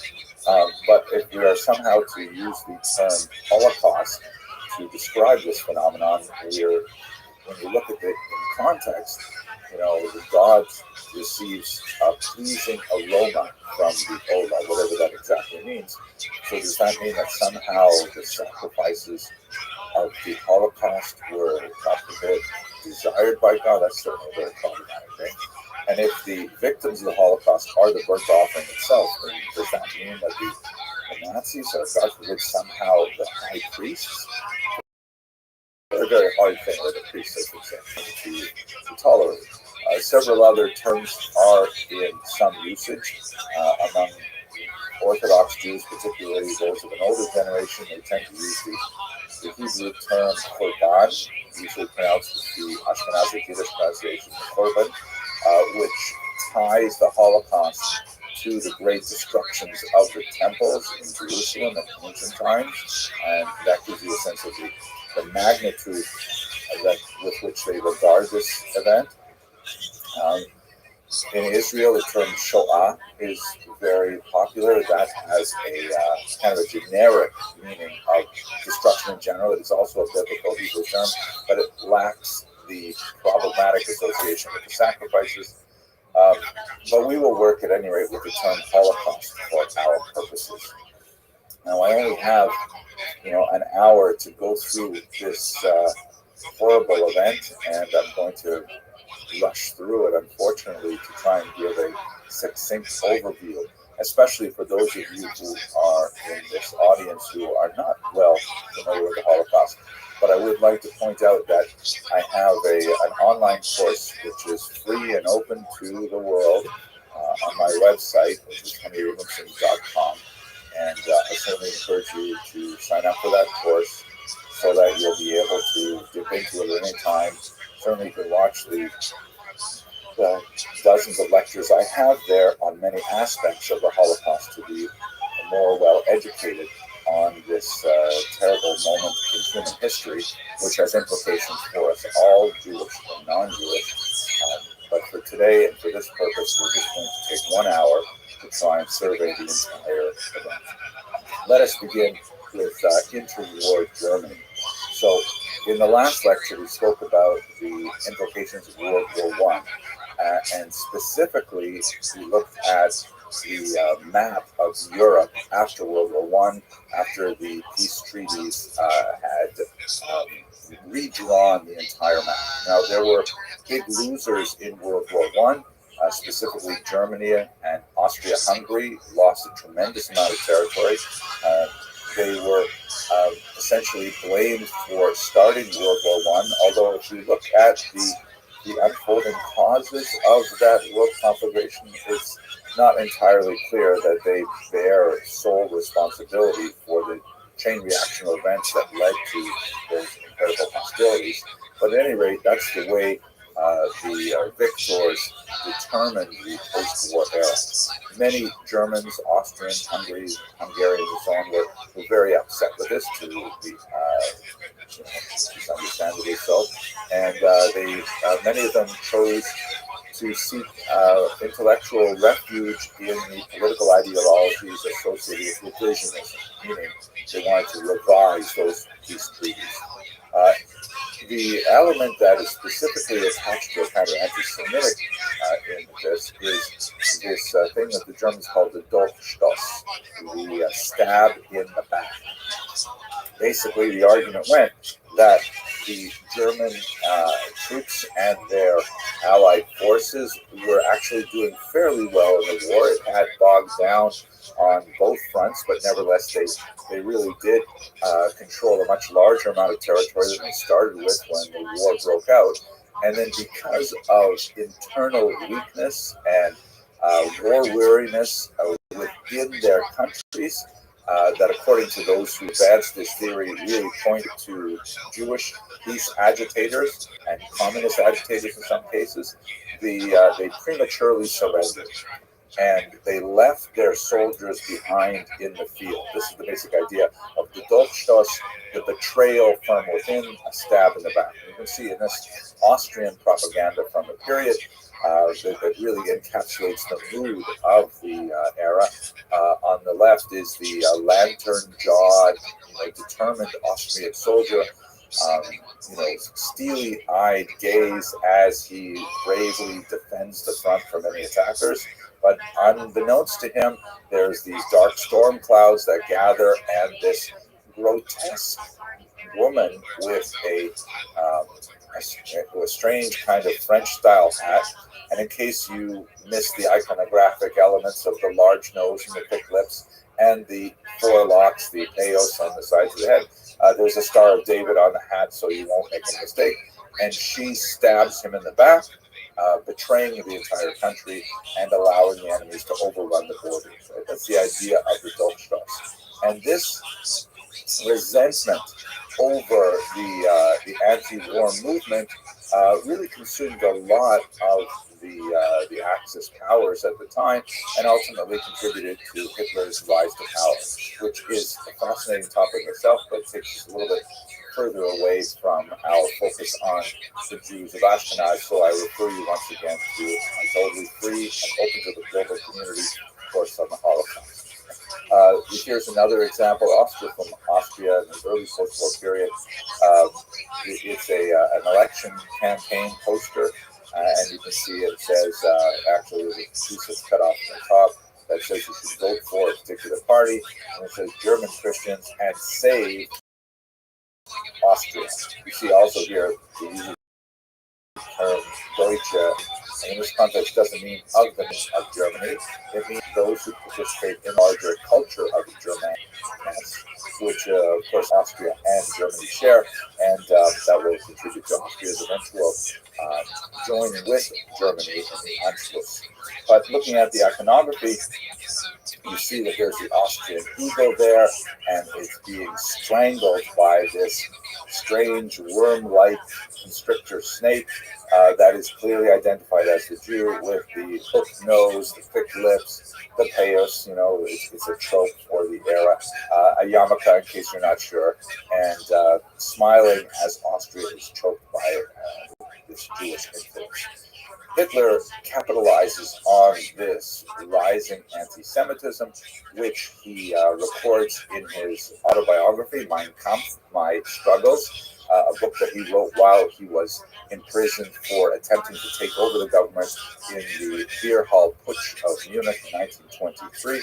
And he proves to be, kind of rock star popular with Germans. He never wins a majority in any of the elections in which the Nazi Party runs, but he does win a plurality, the largest single minority chunk.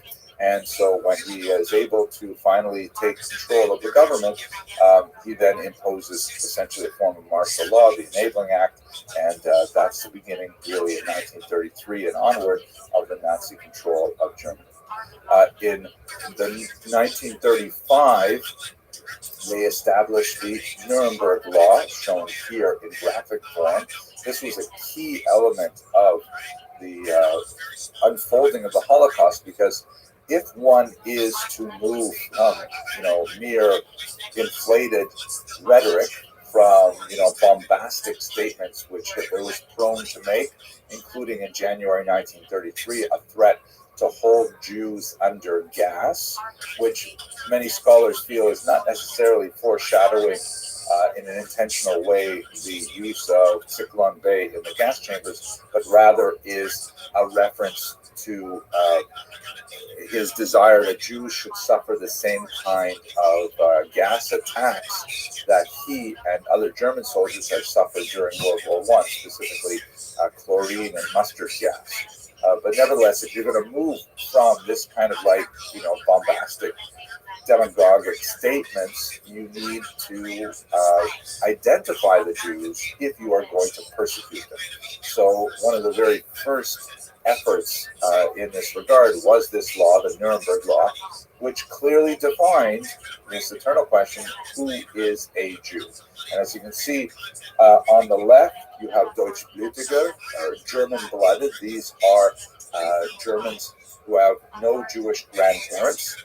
And this is extremely important because of what's going to happen as the interwar years continue and you go into the Holocaust.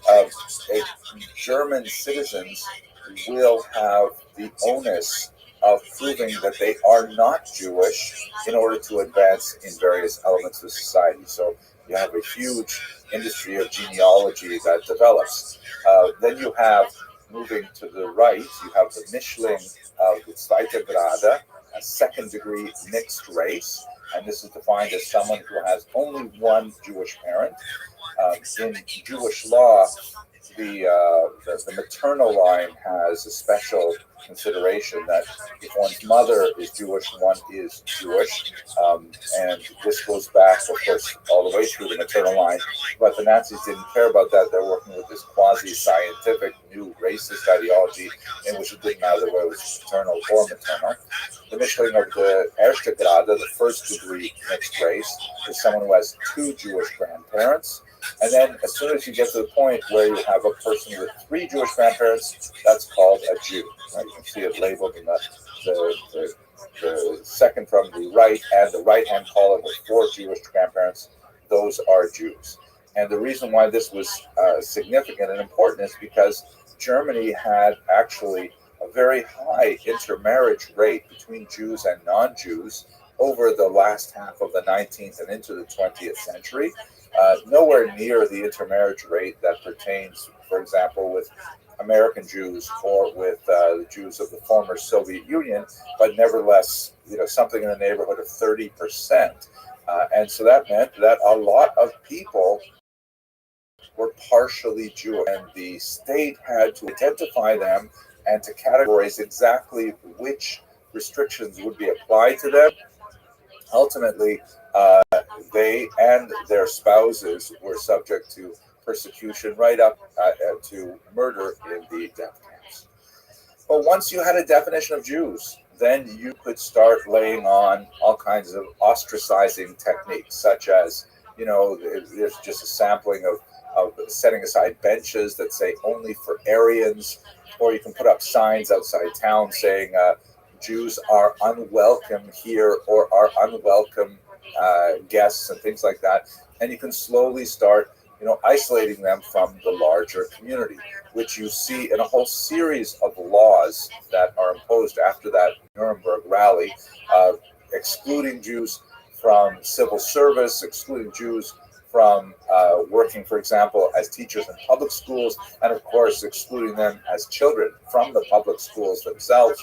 All kinds of things that were imposed upon them through legal discrimination. But the lowest point before the war is undoubtedly a massive nationwide pogrom called Kristallnacht that clearly had advanced planning by the Nazis. They were just waiting for some kind of pretext in order to unleash these plans. But there were hundreds of attacks on Jewish communities on the night of November 9th, 1938. Right, that's the original 9/11 of the era, which was a very clear signal to the Jews that situation was escalating. The scope of murder was comparatively small when you think about the later depredations. Something like 262 Jews were killed, but there was phenomenal, and that of course is an incredible 262 tragedies for those individuals and their families, but still viewed against 6 million, we can understand how to differentiate the scope and the scale of this massacre.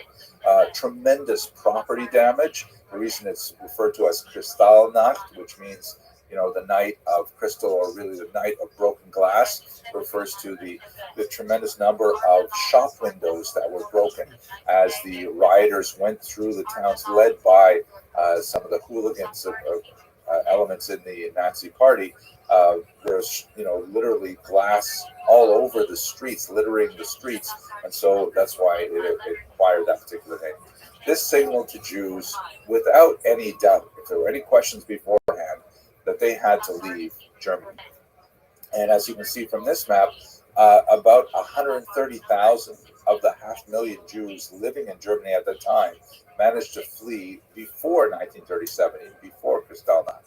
The great challenge, however, was that most nations had been closing the doors to immigration over the late 1920s and into the 1930s, and it was very difficult for Jews to gain visas to be able to actually immigrate to some other safe climate. One of the most terrifying examples is the voyage of the St. Louis, or St. Louis, which was a boat carrying Jewish refugees in this time from Germany to Cuba. And from Cuba, as was the custom at that time, there was a brief window where people could get transit visas to Cuba. And then once they were in Cuba, they would attempt to immigrate typically to the United States or to South America, or some might even stay in Cuba. But the United States objected to this ship, which was not even going to land on its shores. And it was moored off the coast of Miami Beach for weeks as diplomats wrangled over it. Ultimately, the St. Louis was sent back to Europe with all of its passengers, most of whom were killed in the Holocaust following. So terrible, terrible period, and one upon which we should really reflect as we have such a massive displacement of refugees in the Russian attack on Ukraine. Now, the war actually breaks out September 1st, 1939. One of the key diplomatic events that makes the war possible is a secret pact called the Molotov-Ribbentrop Pact that is signed by the foreign ministers of the Soviet Union, Molotov, and the Third Reich, Ribbentrop. And this was essentially a non-aggression pact between two erstwhile enemies. I mean, the Nazis representing fascism on the one hand, and the communists representing, socialism on the other hand. They were like bitter enemies. But when Hitler proposed to Stalin that they should cooperate, and the prize for both of them would be the acquisition of the territories that separated them, Stalin was very happy to accept. And so what happened on September 1st, 1939 is in a coordinated attack, the Nazis invaded Poland and the Baltic states from the west, and the Soviet Union invaded from the east. And they met at a border that, at which point they had previously agreed not to attack each other. And so, why this is especially important for German purposes is this meant that the Nazis had a safe eastern front in 1939. Once the area was pacified, then Hitler could turn his attention to the west in the attack on France and Belgium and elsewhere, and ultimately that's what he did. Later in 1941, he would double-cross Stalin, taking him by surprise, and invade the Soviet Union, but that's a little further down the line in our story. But for now, what happens is you get this map that you're looking at here, a Polish language map, and the key line for us is the red line, which demonstrates the non-aggression tract boundary that was defined by the Soviet Union and the Nazis prior to the war. The territories on the left side, the west, were taken over by Germany. Some of them were outright annexed, basically on racial grounds. If the dominant population there were ethnically German, then they were simply annexed to the Third Reich, and all undesirable populations, including Jews, were pushed out into that green region in the center, which is extremely important, the so-called general government. This was not an area that was annexed by Germany, and in fact, the Nazi bureaucrats in charge of it were not entirely clear what they were supposed to do with all of the Jews that were being forced into it. We don't have space or time to go into this in greater detail, but it is important to recognize that the Third Reich was an unusual combination of chaotic, spontaneous, impetuous leadership with a very dedicated, detail-oriented bureaucracy. It's a very unusual combination in which, Hitler would essentially approve radical initiatives and then hand it off to the bureaucrats who would go and actually figure out how to operationalize Hitler's will. And if Hitler would change his mind, then the bureaucrats would have to do what they'd been doing or work on something else, and they did so with great fidelity. But it also meant that at the highest levels of the government, there was chaos and often contradictory impulses. But we won't go into that in greater detail. But anyway, the general government is going to be extremely important because that is the region where Jews would be heavily concentrated, and they would work towards their plan called the Endlösung, or the final solution. The first thing that's happening in this region is they establish numerous ghettos. And as you can see, They're scattered throughout the region. This map shows the post-1941 period when the Nazis invaded the Soviet Union as well, and they were able to establish them within what would be Soviet territory. But the first group, the green, the yellow, and black ones here, were established when the Nazis first invaded. And at this time, they had not clearly articulated and defined what they were intending to do with the Jews. They certainly wanted to control them, and the ghettos were a subject of some debate in the internal Nazi hierarchy. Ultimately, of course, they decided in favor of them against the arguments that, you know, it would spread typhus and things like that, foment rebellion, which all those things, of course, were true. But this points to a much larger issue in historiography of the Holocaust as well, that sort of pits two major bodies of thinkers against each other. And it's very important to understand them. Let me just mention them briefly here. One school of thought, which really emerges from the immediate post-war era, the Nuremberg war trials, was a school of thought called intentionalism. And this was pioneered by great historians like Lucy Davidowitz, for example. And the argument was among intentionalists that Hitler and his Nazi party intended from the earliest period to murder all the Jews of Europe. And they certainly can draw a pretty straight line from statements that Hitler made and decisions that were laid out, that it was all kind of an unfolding plan to destroy the Jews of Europe. In the 1970s in particular, however, a new interpretation began to emerge among historians called the functionalist model, of which there are many scholars. Martha Bloja is one of the early ones, Christopher Browning, my own teacher, Michael Maris, are in that camp, in which they say that, yeah, there's no question that Hitler and his close associates were incredibly virulent anti-Semites of, you know, a colossal order. And they certainly would not have, you know, looked askance at the idea of this mass murder. But did they really actually plan this from the beginning? Were they that organized? They point to all kinds of contradictory elements, like, for example, the plans to resettle Jews in the Lublin region, or the plans to, you know, take the island of Madagascar and expel all Jews there. And the fact that Jews were actually free to leave the Third Reich right up until 1940, well into 1940, October, if I remember correctly. You know, if they were really intending to murder all of them, why would they be pursuing these ventures? And furthermore, the first real smoking gun document that clearly indicates the Nazi desire to murder all the Jews of Europe is dated quite late. It's dated January 1942. How is it possible that they don't have any documentation of this plan until that later date?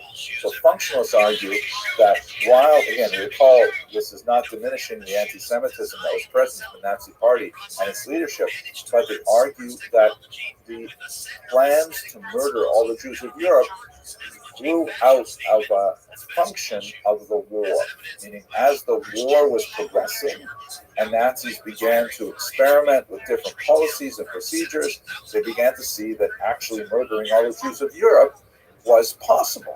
And though they slowly moved towards this idea through experimentation and through testing the waters and things like that. So that's a major, you know, difference between intellectuals, the intentionalists and functionalists that characterizes much of the historiography. There's no question that the dominant interpretive mode that most scholars use today leans towards a functionalist interpretation, and it helps explain a lot of the internal contradictions that seem to be going on in the Nazi Party. But to return to our narrative, they're developing these ghettos, first in the German-controlled regions, and later after 1941 in the formerly Soviet regions. And they seem to have a divided opinion as to how exactly they are to be run. And there are two main models that seem to coexist with each other. Once again, an indication of the lack of clarity among the Nazis as to what they're supposed to do with all these Jews piling up in the general government. Some of those ghettos seem to follow a model which historians have called productionist. Łódź is one in particular example where the thinking was that, the reason for the ghettos, and again, Hitler is not really outlining these things for anybody. Local bureaucrats are trying to figure out these issues on their own. So Łódź was regarded as an example of using the Jews for slave labor. Like, why would you destroy all of this human capital? Let's make use of it for the war effort. So Łódź, which had a tremendous reputation as a textile center, and Jews were heavily concentrated there in that industry, a very traditional kind of industry for Jews to be involved in. And so the key to survival in Łódź, at least for most of its duration, was to get a work permit, to be useful. And Jews were employed in slave-like conditions to produce, military uniforms and warm linings for German soldiers on the Eastern Front and all kinds of things like this. Ultimately, the productionist model would fail because those Jews would also be sent to the gas chambers. But for much of the early period of the war, that seems to be the way that they thought they were supposed to operate. Others, like Warsaw, notoriously, were operating on a model which scholars have called attritionist, meaning the Jews were essentially to be rounded up, concentrated in areas, and then allowed to die of starvation and disease, which also happened. Warsaw did not have any major industries that were especially useful to the Nazis. It's really impressive. They were given sparingly from time to time a ridiculously low ration of food, like 150 calories per person, which is absurd. No one can survive on that. And so the Jews of Warsaw strove to figure out ways to smuggle in food from the outside, to engage in bribery with local Germans and Poles to try and bring in more food, but it was subject to tremendous depredations. People simply literally dying in the streets of hunger or of typhus and other things. So the ghettos are the dominant way in which Ashkenazi Jews appreciated the Nazi policies. That sounds so strange to say like that. The ghettos were the way in which Jews experienced Nazi policies from 1939 until the summer of 1941. That would change dramatically with something called Operation Barbarossa. And before I continue, though, I reminded myself, the Holocaust is basically an Ashkenazi story, but it is not exclusively an Ashkenazi story. The Nazis would, of course, control many Sephardic areas. The coast of North Africa, with its Jewish populations, is especially significant. And they would also control the smaller pockets of Sephardim that are living, for example, in Greece and elsewhere. The general rule of thumb is that Nazis really didn't care about the cultural distinctions between Ashkenazim and Sephardim, although the policies that were different between Nazi-occupied Europe and North Africa. And the experience of Sephardic Jews was by and large rather distinct, certainly one of persecution, certainly one of abuse and murder, but not to the same degree that the European Ashkenazim and those Sephardim who lived in regions of German control in Europe experienced.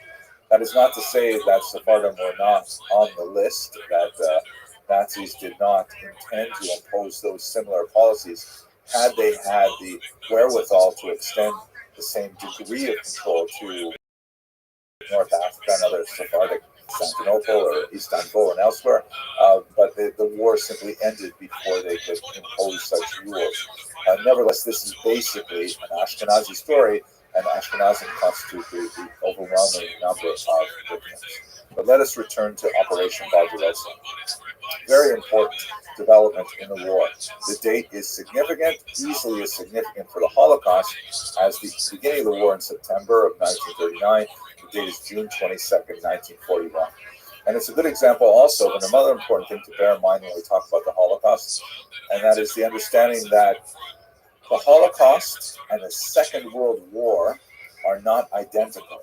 They are overlapping historical phenomena, but they are following largely parallel tracks that, developments in the war had direct influence on the Holocaust.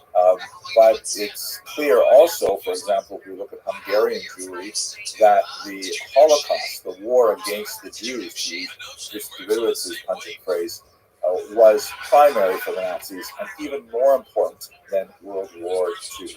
In other words, when the Nazis had the choice between diverting resources to protect their eastern flank and, on the other hand, diverting those resources to murdering more Jews, they amazingly chose, in a suicidal manner, to make sure that they could murder more Hungarian Jews rather than protect themselves from the assault of the Red Army, which just shows how diabolical and how this was a phenomenal death cult that absorbed the entire Nazi hierarchy of them. Anyway, here, have a look at this map, please. On June 22nd, 1941, Adolf Hitler sent his troops into the Soviet Union, breaching the treaty that he had signed with Joseph Stalin in August of 1939. Evidence indicates that Stalin was completely taken aback and surprised by this attack. They had not prepared for the Nazi advance, and the Wehrmacht, the German army, made phenomenal inroads in a very, very short period of time, taking over all of what will be today the boundaries of Ukraine, of White Russia, the Baltic states of Lithuania, Latvia, and Estonia, and penetrating well into Russian territory per se, approaching the city boundaries of Moscow and placing Leningrad under a punishing siege that was absolutely devastating to the population. Now, that's the war, using the army, the Wehrmacht. What he also did, and this represents a significant escalation in the war against the Jews, is he sent in 4 mobile killing squads called Einsatzgruppen.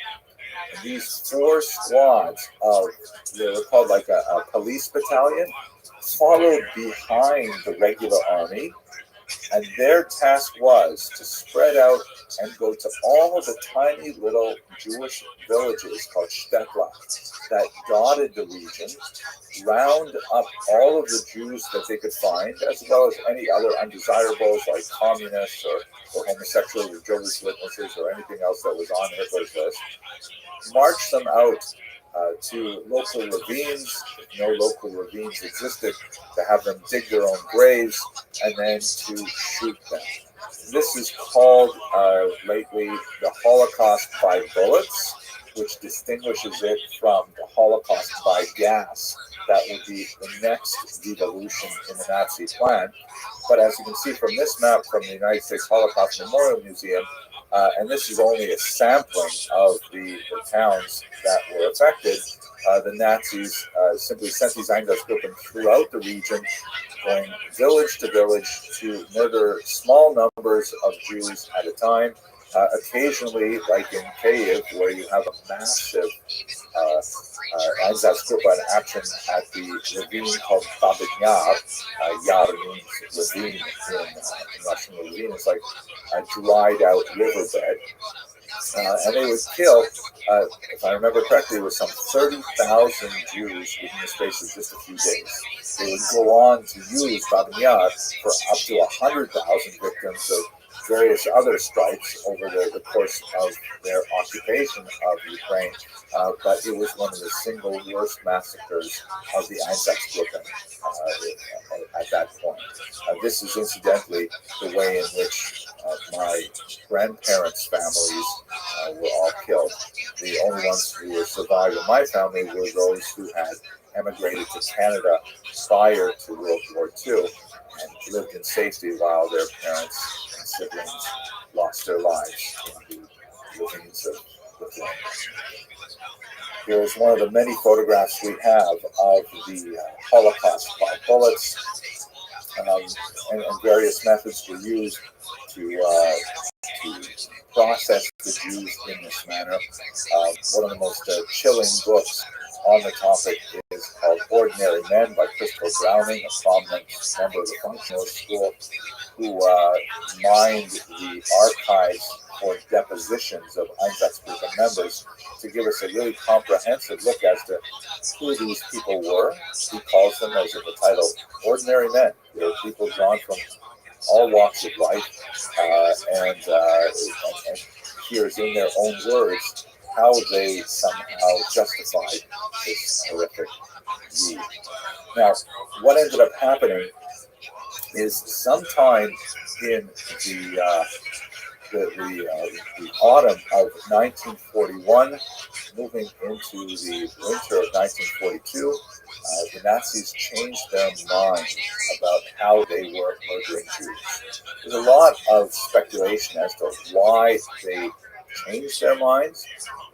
It may have, some historians point to the rapid, successful advance of the Wehrmacht, and perhaps Hitler was thinking in a euphoric manner, wow, my gosh, if I can conquer the Soviet Union the same way I conquered Western Europe, right? England alone was not yet conquered. They were suffering under the horrible bombardment of the Blitz, but he controlled Western Europe in a euphoric manner. He might have said to himself, you know what, maybe I can really murder all the Jews of Europe. Other scholars point to the fact that they were bogged down by what was often called Hitler's, what was often called General Winter, because the Nazis were not well prepared for the climactic change of the seasons, and their advance began to bog down. And so Hitler would say to himself, according to this model of thinking, you know, if I can't win the war against the Soviet Union, at least I should kill all the Jews of Europe. And so that indicated a shift. But what is certain is that the Einsatzgruppen were having an incredibly difficult time actually processing what they were doing day in and day out. This is amply demonstrated by Christopher Browning, that, you know, it was psychologically traumatic to wake up every morning, drive out to a village, round up regular people, and look them in the eye as you put them in their graves. And, you know, they were getting drunk in the morning because they simply couldn't take it. They were relying very heavily on local volunteers, so-called Hilfswillige, from the Baltic and Slavic populations to process this. And they had to receive all kinds of pep talks from even people as high-ranking as Heinrich Himmler, who would come out and say, you know, this is difficult, but you're doing it for the greater good of the Third Reich and so on. Generations will remember you for your heroism and things like this. So there was definitely a need to find a more efficient, less psychologically challenging way of murdering the Jews. Again, not for our purpose here, but I would strongly recommend, if you're interested in understanding this phenomenon, you have to look at the great experiments from psychologists of the later half of the 20th century, such as Stanley Milgram and Zimbardo, who've all done really useful work to show how this process plays out in the human mind, and also how prone are we to the dangers of this, this impetus to obey authority. So what happens is, in January of 1942, there's a gathering at the Berlin resort known as Wannsee, the so-called Wannsee Conference, in which, for the first time, the Nazis sit down and they lay out a plan to count all the Jews of Europe. One of the most chilling pages of the records of that meeting that we have is a list of all of the countries that the Nazis controlled or planned to control, including England, for example, and the Jewish populations there. And they were clearly intending even to hunt down 200 Jews living in Albania. It didn't matter, large or small, they were going to murder all 11 million Jews of Europe at the time. And the way they would do it was they were going to adopt a technique that they had early pioneered in their attempts to rid Germany of people with mental or physical disabilities, people who got with Down syndrome, things like that, just horrific things that they would seek to harm the most vulnerable people in their society first. They were experimenting with the use of gas to murder these people, and they started developing experimental chambers where people could be murdered en masse with gases like Zyklon B, essentially a rat poison. And they established 6 death camps. These were distinct from the hundreds of concentration camps that they had developed as early as 1933.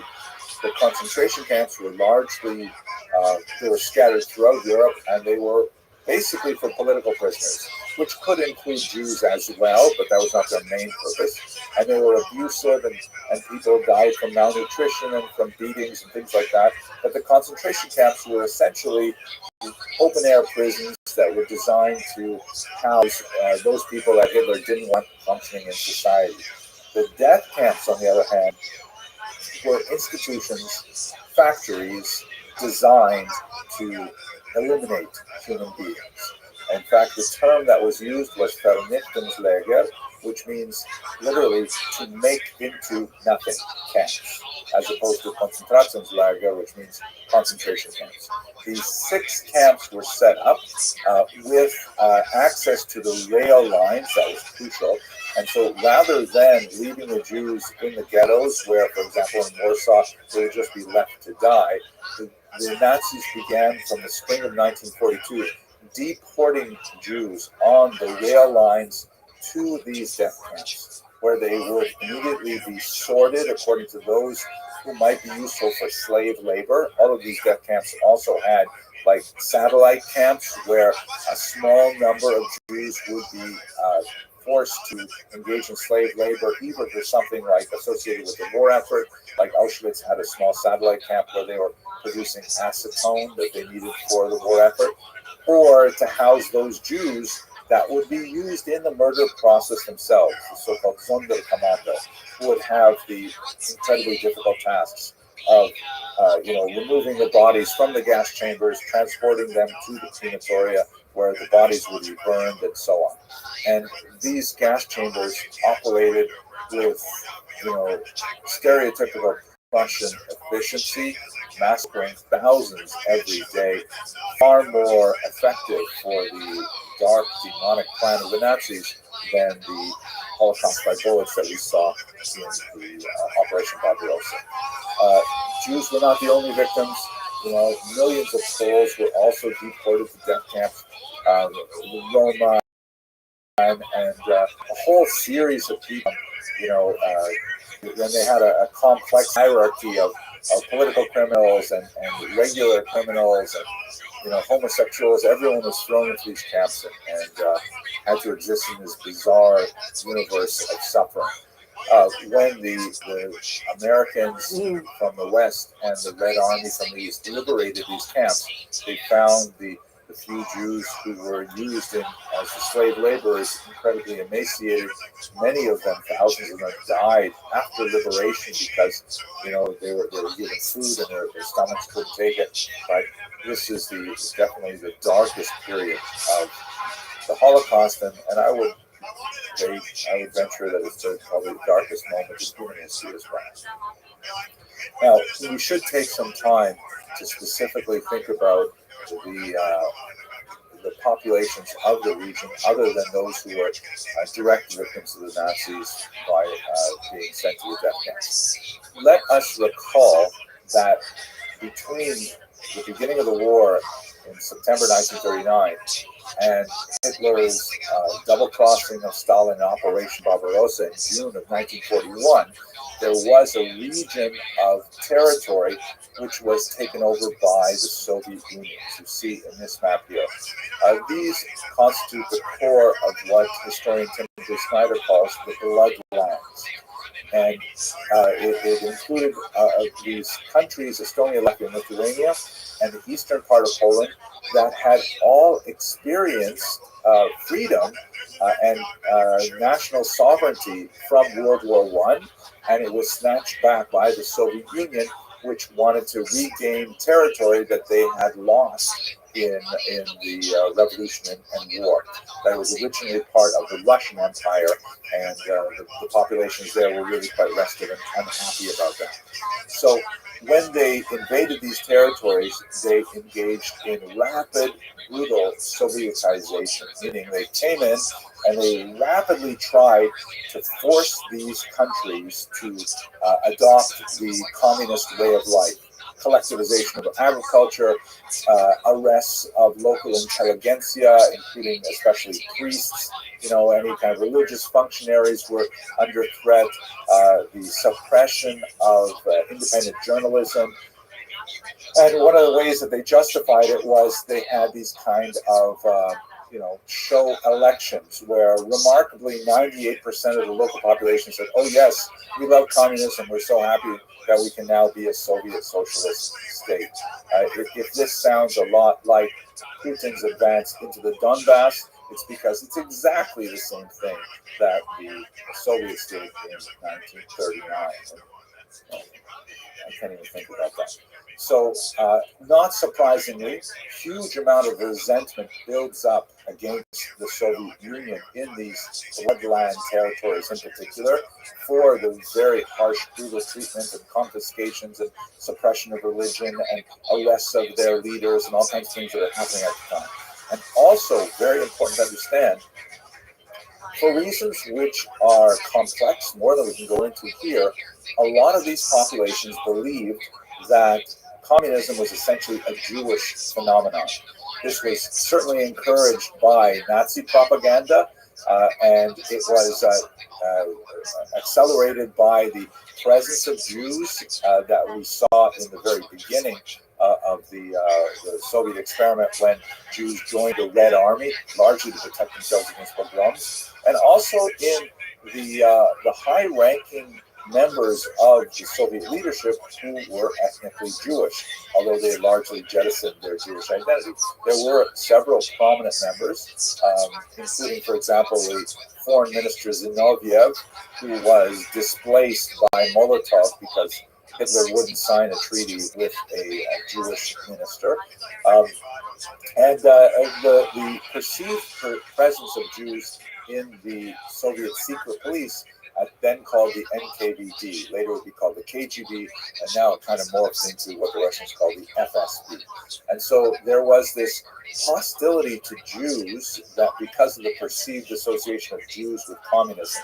By and large, this perceived association was incredibly exaggerated because Stalin had already purged Soviet ranks of so many Jews, but this kind of simmering hatred would serve the Nazis very well when they invaded these territories. When they came in 1941, one of the things the Soviets did was they essentially practiced a kind of scorched earth policy, and they murdered those prisoners that they had been holding in jails up and down the territory. These were the journalists, the priests, the thought leaders of these local populations, Western Ukrainian, Polish, Belarusian, Latvian, Lithuanian, Estonian leaders, and then they fled. They also, by the way, fled along with about 600,000 local Jews who realized that the Nazis presented a much greater threat to them than the Soviets did. And so a very, very large number of Jews survived the Holocaust by fleeing east in time in advance of Barbarossa and setting up their homes briefly in Central Asia, places like Uzbekistan, Kazakhstan, even Siberia, and later they would move to the west, they would return. But for the local populations, such as the Ukrainians in Lviv, for example, one of the things they did as soon as the Soviets fled, is they went into the local jail halls and they found the murdered bodies of their loved ones and their leaders. Here's a photograph of the Ukrainian women who are striving to identify the bodies that were taken out of the prisons. And there's a huge amount of truly spontaneous anger directed against any representative, perceived or real, of the Soviet Union. So you have a series of pogroms that take place right after the Soviets leave. Sometimes, as in the very notorious case of Jedwabne in Poland, these pogroms even took place before the Nazis arrived. But they really came from the population as a whole, indicating the nature of the hatred of the Jews because of their association perceived with the communists. Now, collaboration with the Nazis during this period was built largely on the resentment of the Soviets. Right? We should understand that while there certainly, like in every society, were true believers in anti-Semitism, most of the local population and those who collaborated with the Nazis were primarily motivated by their hatred of the enemies of the Nazis, that is the Soviet Union. And the degree of collaboration was also related to the ferocity of the Nazi policies towards the local population. Whereas in Western Europe, as you can see in this map here, which shows you the high point of Nazi domination of Europe, in Western regions like France, the Nazis largely left people to their own devices, allowing governments to remain in place as long as they reported to Nazi authorities, allowing policemen to continue doing their jobs, and they basically ran themselves in a wartime martial law kind of environment, but nevertheless they had tremendous amounts of freedoms. And to a certain degree, collaboration with the Nazis in those states is far more egregious than collaboration in the East. In the East, daily capricious death was a feature of everyday life. That people could be killed certainly for harboring and rescuing Jews, but they would also be killed for having an unregistered pig. It was an incredibly brutal environment. Public hangings, the lives of Poles and other East Central Slavs in particular were worth almost nothing to the Germans, and as a result, the motive to collaborate was even stronger. And in this context, we can also understand that many of the Slavic states at this time even developed Nazi units. The Germans, as they were beginning to lose the war, were incredibly concerned by the advance of the Red Army, and so ironically they allowed SS units, which previously had been reserved only for purebred Germans that could prove their descent all the way back to 1750 with no Jewish blood. They started admitting Slavs of a lower racial hierarchy in the Nazi mind, very trapped within this ideology, and they created divisions like the so-called Galicia Waffen-SS division, which was made up of Western Ukrainians who primarily wanted the opportunity to fight against the Soviets. This complicates the entire process of understanding and unpacking collaboration efforts among these Slavs. So you do definitely have, real anti-Semites who delighted in the murder of innocents, but most of the collaboration that we see is primarily motivated by the hatred of the Soviet Union, which may have had also war criminality involved. We could go into specific units, but again, time is very short. And we should also bear in mind that this collaboration has to be placed against this consciousness local people had that they were also victims. Poles in particular were invaded by both the Soviets and the Nazis, and the insinuation that Poles are all war criminals is something that rankles the Polish spirit to this day.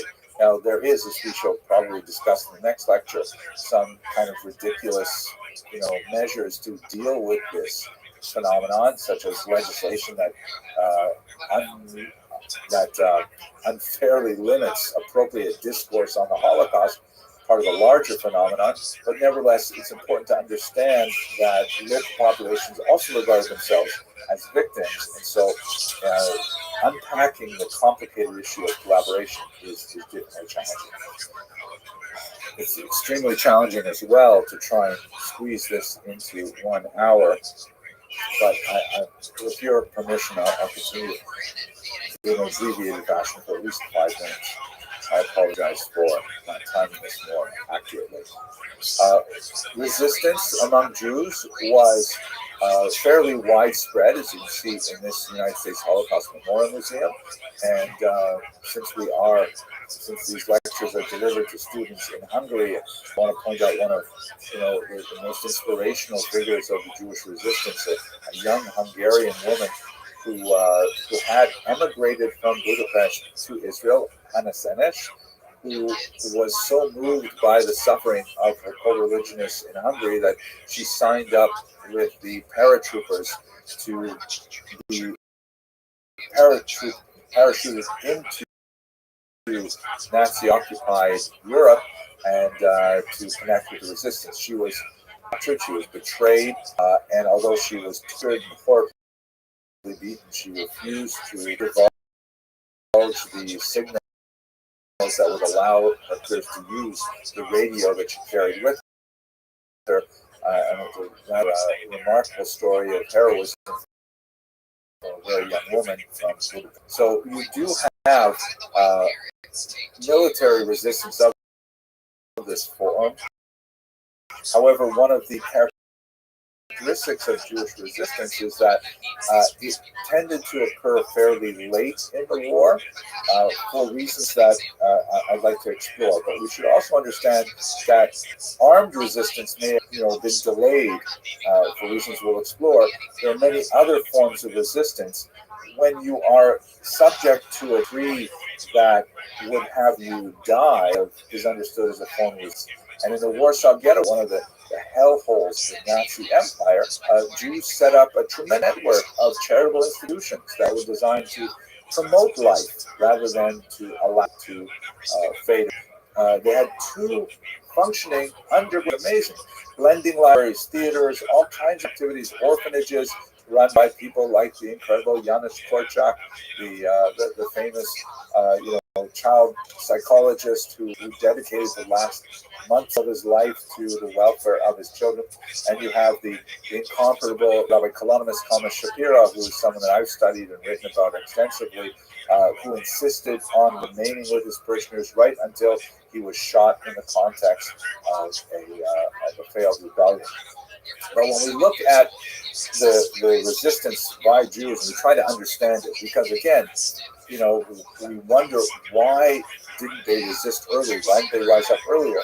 We have to point to several factors. Nazi policy of collective punishment is very important. Generational differences is extremely important. Older Jews were working with an older model that had served the Jews fairly well for centuries of trying to basically stay out of trouble and ride out the punishment, hoping to emerge unscathed on the other side. And this is something that the great historian Raoul Hilberg has pointed to. And it's worth longer meditation, but to state it briefly, historically, Jews living as a minority in Europe, in Ashkenaz in particular, had learned that they simply, it was suicidal to try and take up arms against an invading authority. It happens on occasion. We do see Jews, for example, defending local cities or participating in the local defense. We do see Jews engaging in military activities in Provence, for example, not exactly Ashkenazi Jews, but nevertheless, we do see in the south of France. But for most of this period, Jews had learned that there were 2 basic ways that were more likely to ensure survival. The first was to bribe the offending local authority to offer a contribution or a gift to refrain from attacking the Jewish population, or to simply run away, to self-exile. This is what one of my students coined the fee or flee strategy of Jewish existence. And it worked pretty well for a good 1,000 years of Ashkenazic history. But what did not work, and this is really the key element of the Hilberg thesis, is that the Jews did not have a mental model of what Nazism represented. Hitler's level of anti-Semitism, his type of anti-Semitism, was such that bribes were not to be considered, that this was some kind of like diabolical messianism where all Jews had to be destroyed in order to somehow save the world, and that there was no room to flee. So therefore they simply could not compute the threat that Nazism represented.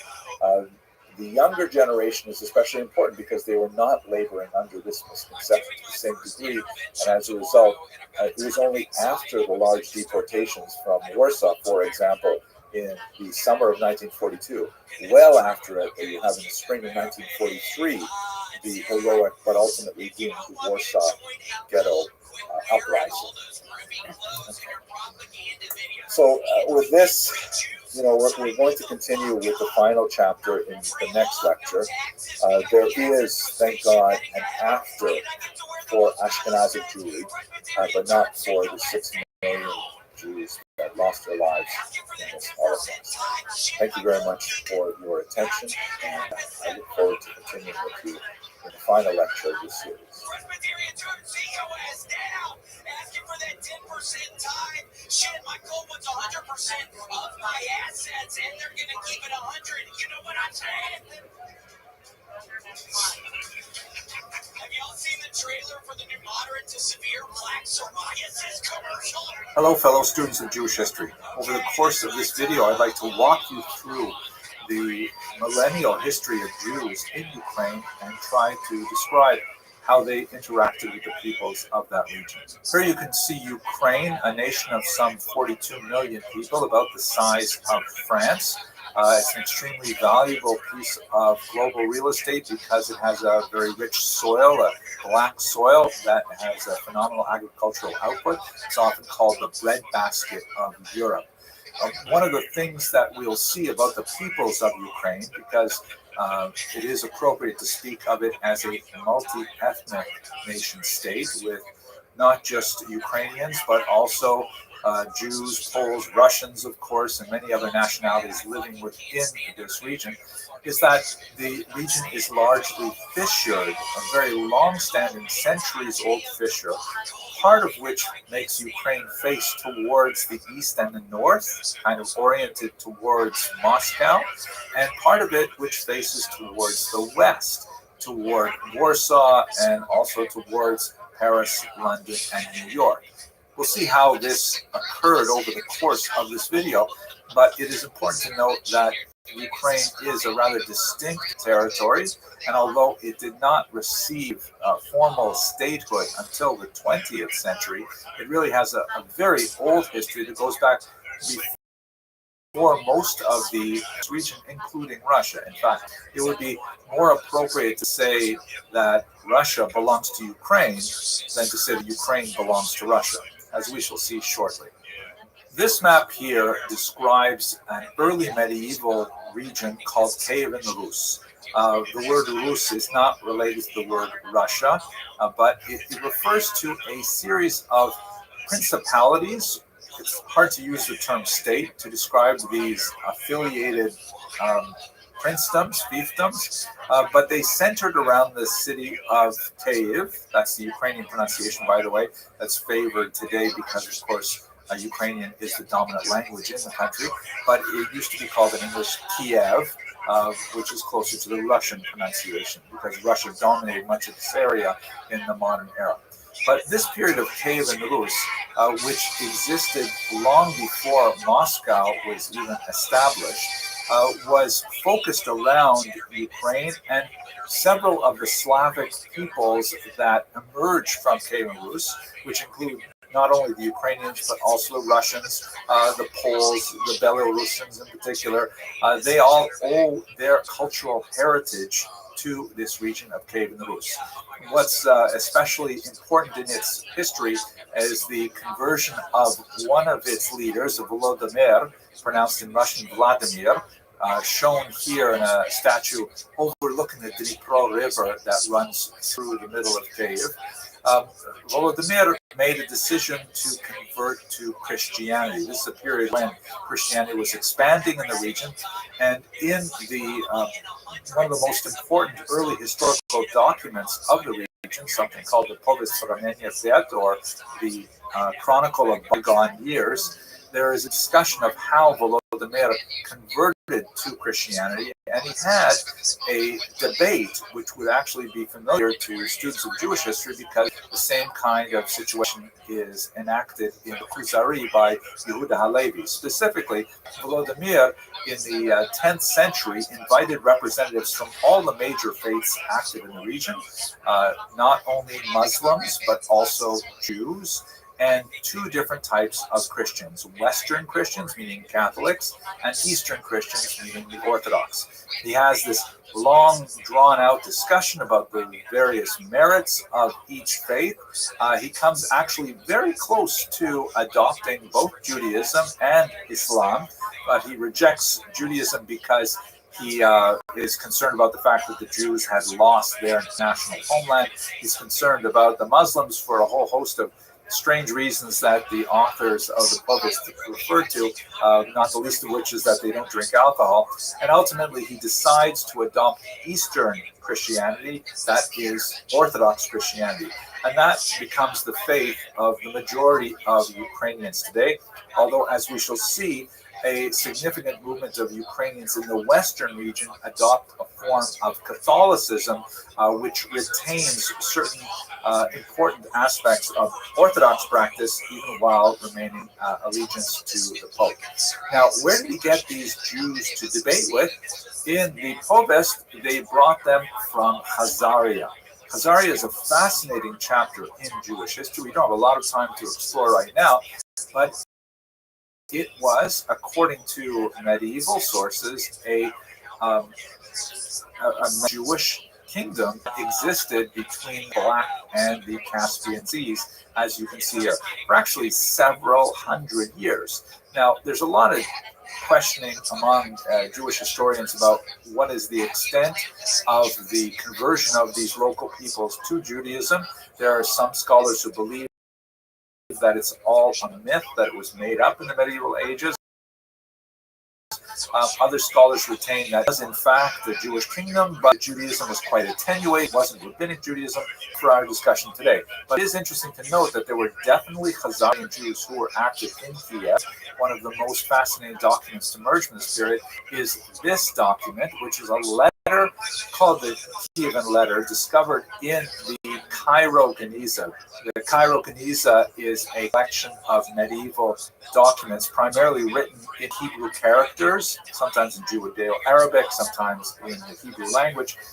And this was a document purportedly from Kiev itself that was a letter of introduction for a Khazarian Kievan alms collector, tzedakah collector. And this was what we would call in modern Jewish parlance a petek, a little document that he would use. And the document talks about how, he's a member in good standing of the community, he's fallen in hard times. Would you please help him out with a donation?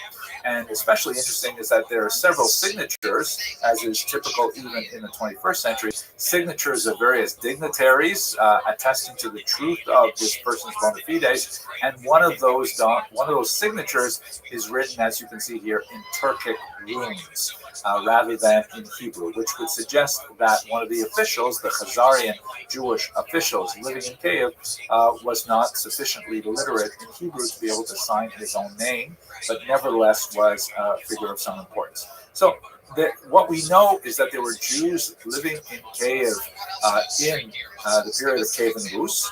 And by the way, there were Jews there much earlier. We believe that there were Jewish, settlements and trading posts on the Black Sea, but very, very little data is available about them. But definitely by the time you get to the 8th, 9th, 10th century, there is a Jewish presence. There is even, in fact, a member of the rabbinic school of Tosafot, which left a very extensive commentary in the Talmud, who was closest of Cave. There's several others from this period that indicate that there were Jews in there even at the very beginning of Ukrainian history. Now, what happens to Cave and Rus is it is overrun by the Mongols, and so there's a period when Mongols take over the entire territory, and when the Mongols finally recede, then the region of Ukraine is eventually absorbed into a very large state, which is called the Polish-Lithuanian Commonwealth, formed largely by a dynastic union between Polish and Lithuanian royalty. And as you can see, it's quite a massive state. It includes what would be today, you see that has modern boundaries on it, the Baltic states of Estonia, Latvia, Lithuania, and extends through Belarus and much of Poland, and includes a big chunk of Ukraine, not quite reaching down to the Black Sea. And to this region, you have a massive influx of Jewish migration that extends from the 11th century onward, especially peaking around the 16th century. And the reason why Jews are especially moving to the Polish-Lithuanian Commonwealth, which is dominated by Ukraine in the southern regions, is because they are being driven out from the west by an increase in anti-Semitism, charges of infamous blood libel, host desecration stories, the persecution after the Black Death of 1347-48. These are driving Jews to the east. At the same time, there is an economic vacuum that is attracting them to the Polish-Lithuanian Commonwealth. The reason for this is primarily because Jews become part of a complex economic system in which Polish landlords who hold large Ukrainian holdings called latifundia hire Jews essentially to be leaseholders, to be middlemen for them, collecting income in the form of various types of taxes on produce, poll taxes, taxes for crossing bridges, all kinds of things. This system, also known as tax farming or the arenda system, was definitely exploitative. The Polish landlords had very little incentive to minimize their rapacious demands on the Ukrainian population, and they simply would send the Jews in to make their collections. The Jewish community's income was largely based on the differential between what they could collect and what they had to transmit to the Polish landlords. And so that meant that the pressure on the Ukrainian peasantry simply increased every year as the Polish landlords would demand more income from their latifundia, their massive holdings. So many Ukrainian peasants, particularly males, simply abandoned their ancestral farms and they retreated to these quasi-military sort of cowboy-like encampments, primarily along the rapids of the Dnipro River. And in these sort of encampments, they would make their living by pirating and by freebooting. And ultimately, they organized themselves under one leader, Khmelnytsky, who organized them all and rose up against the Polish landlords and their leaseholders. And in 1648-49, there was a wave of violence that shook Ukraine to its very core. And although Jews had been living in this region relatively peacefully for about 500 years, this was a moment when the economic tensions associated with the arenda simply spilled over into violence and would have a grave impact on Jewish self-image and the image of their Ukrainian neighbors as well, and put into motion kind of like a cycle of Jewish-Ukrainian recrimination. But we should remember that there is a triangular going on here, that Poles are definitely part of the overall picture. This 17th century eruption ended. Khmelnytsky made a very, you can see a map that shows the Zaporizhian Sea, the region of Ukraine that was controlled by Khmelnytsky at its greatest extent. The line that sort of runs around the outside of the lighter green is the boundaries of contemporary ethno-linguistic Ukraine.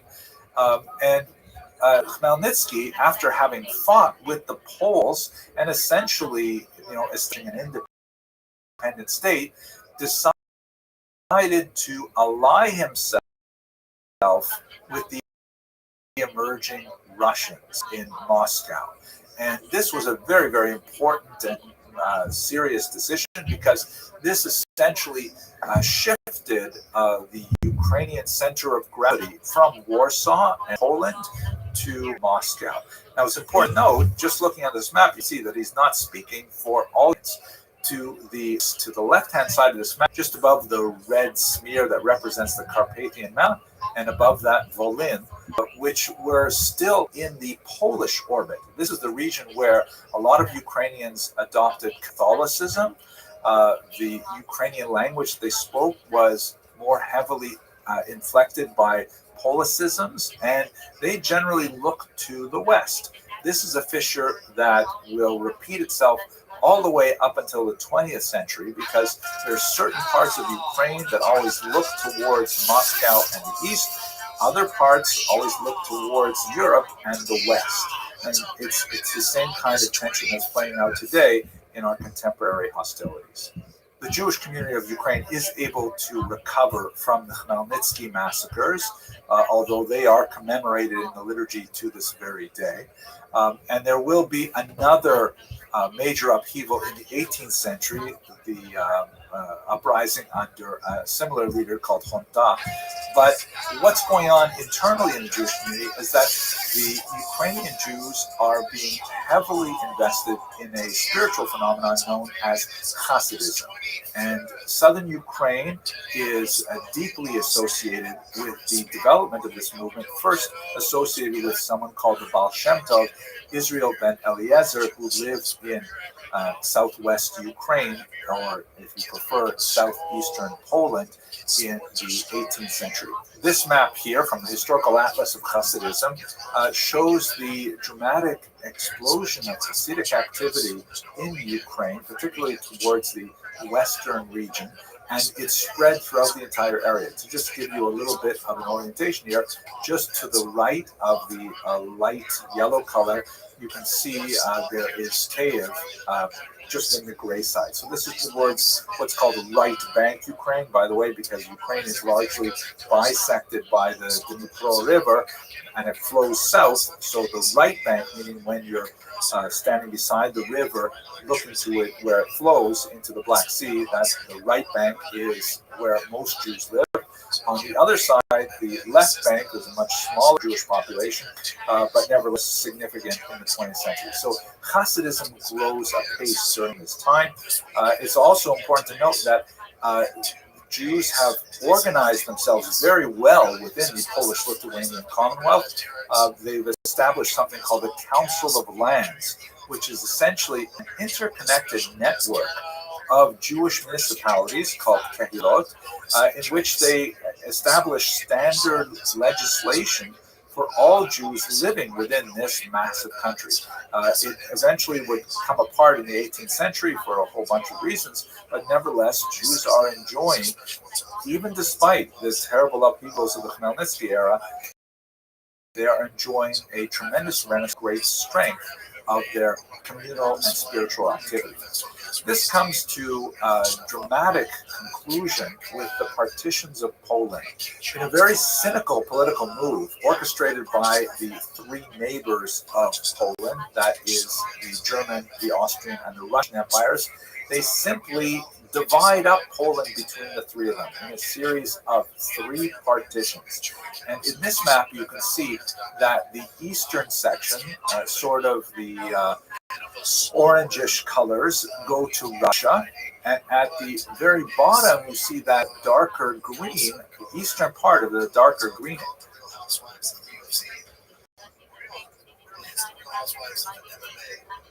Some was a fight night this weekend in China.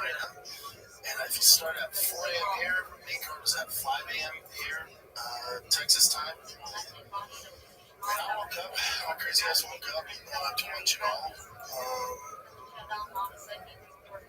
I don't know if it's in China or what, but nobody looked great.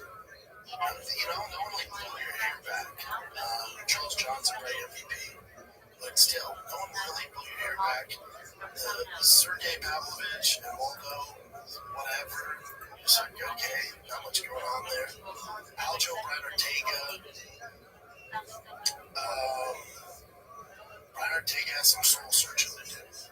I love him like a brother. I've known him for a hot second. Obviously, Henry, close friend, long-time coach. You got my brown belt. I've been with Henry and Hero forever, right? So those are my guys. And then Brian Ortega before he's in the UFC, quartered his last fight before he got to the UFC. Big fan of Brian Ortega. He's one of my favorite people. The issue is for Brian Ortega is when you're at his level, you're a veteran of this magnitude, and you're missing weight. It's usually a bad sign. It's a really bad sign. And he's kind of at a crossroads, right? And the other thing is there's nothing worse in the eyes of the UFC brass than missing weight. There's literally nothing more you can do to hurt your career.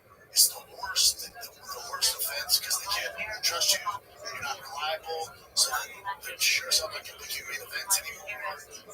It makes your life so much difficult in already a difficult career when you miss weight. They just released Homeboy, Brian Battle. He's a good fighter, but constantly missing weight. It's a real issue. It's a real issue. So let him go. Brian Ortega's, contender. He's had some great wins. Obviously, his fight against Volkanovski was pulled it off. But, so for Brian Ortega at his level to miss weight, it's just really disappointing. It's really disappointing. And then here's the thing. So remember Hamzat, he missed weight, right? He did a catch weight.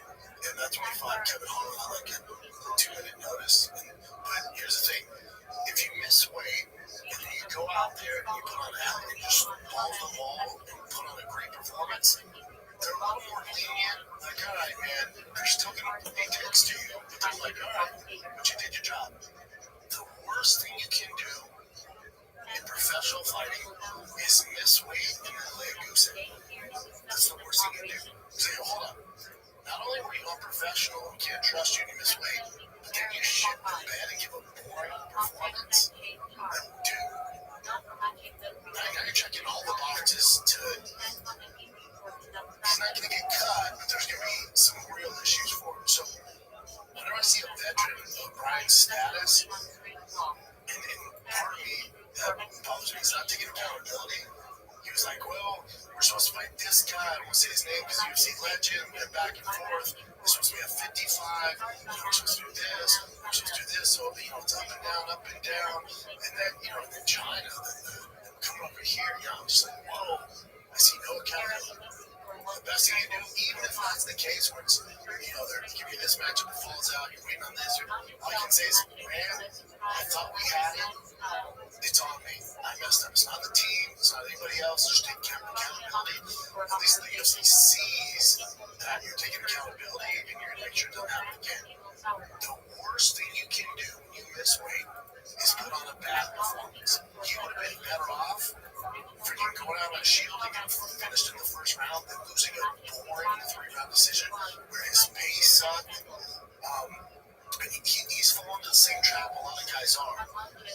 What makes Brian Ortega an outlier, what makes Brian Ortega so good is his jiu-jitsu, his threat on the ground. That's what makes him an outlier. Yes, he has knockouts, Frankie Edgar and stuff like that. He's had some great finishes with his hands and knees and all that shit. What makes Brian Ortega a top 5 talent is not his striking. It's not his footwork. It is his jiu-jitsu. He's so dangerous on the ground.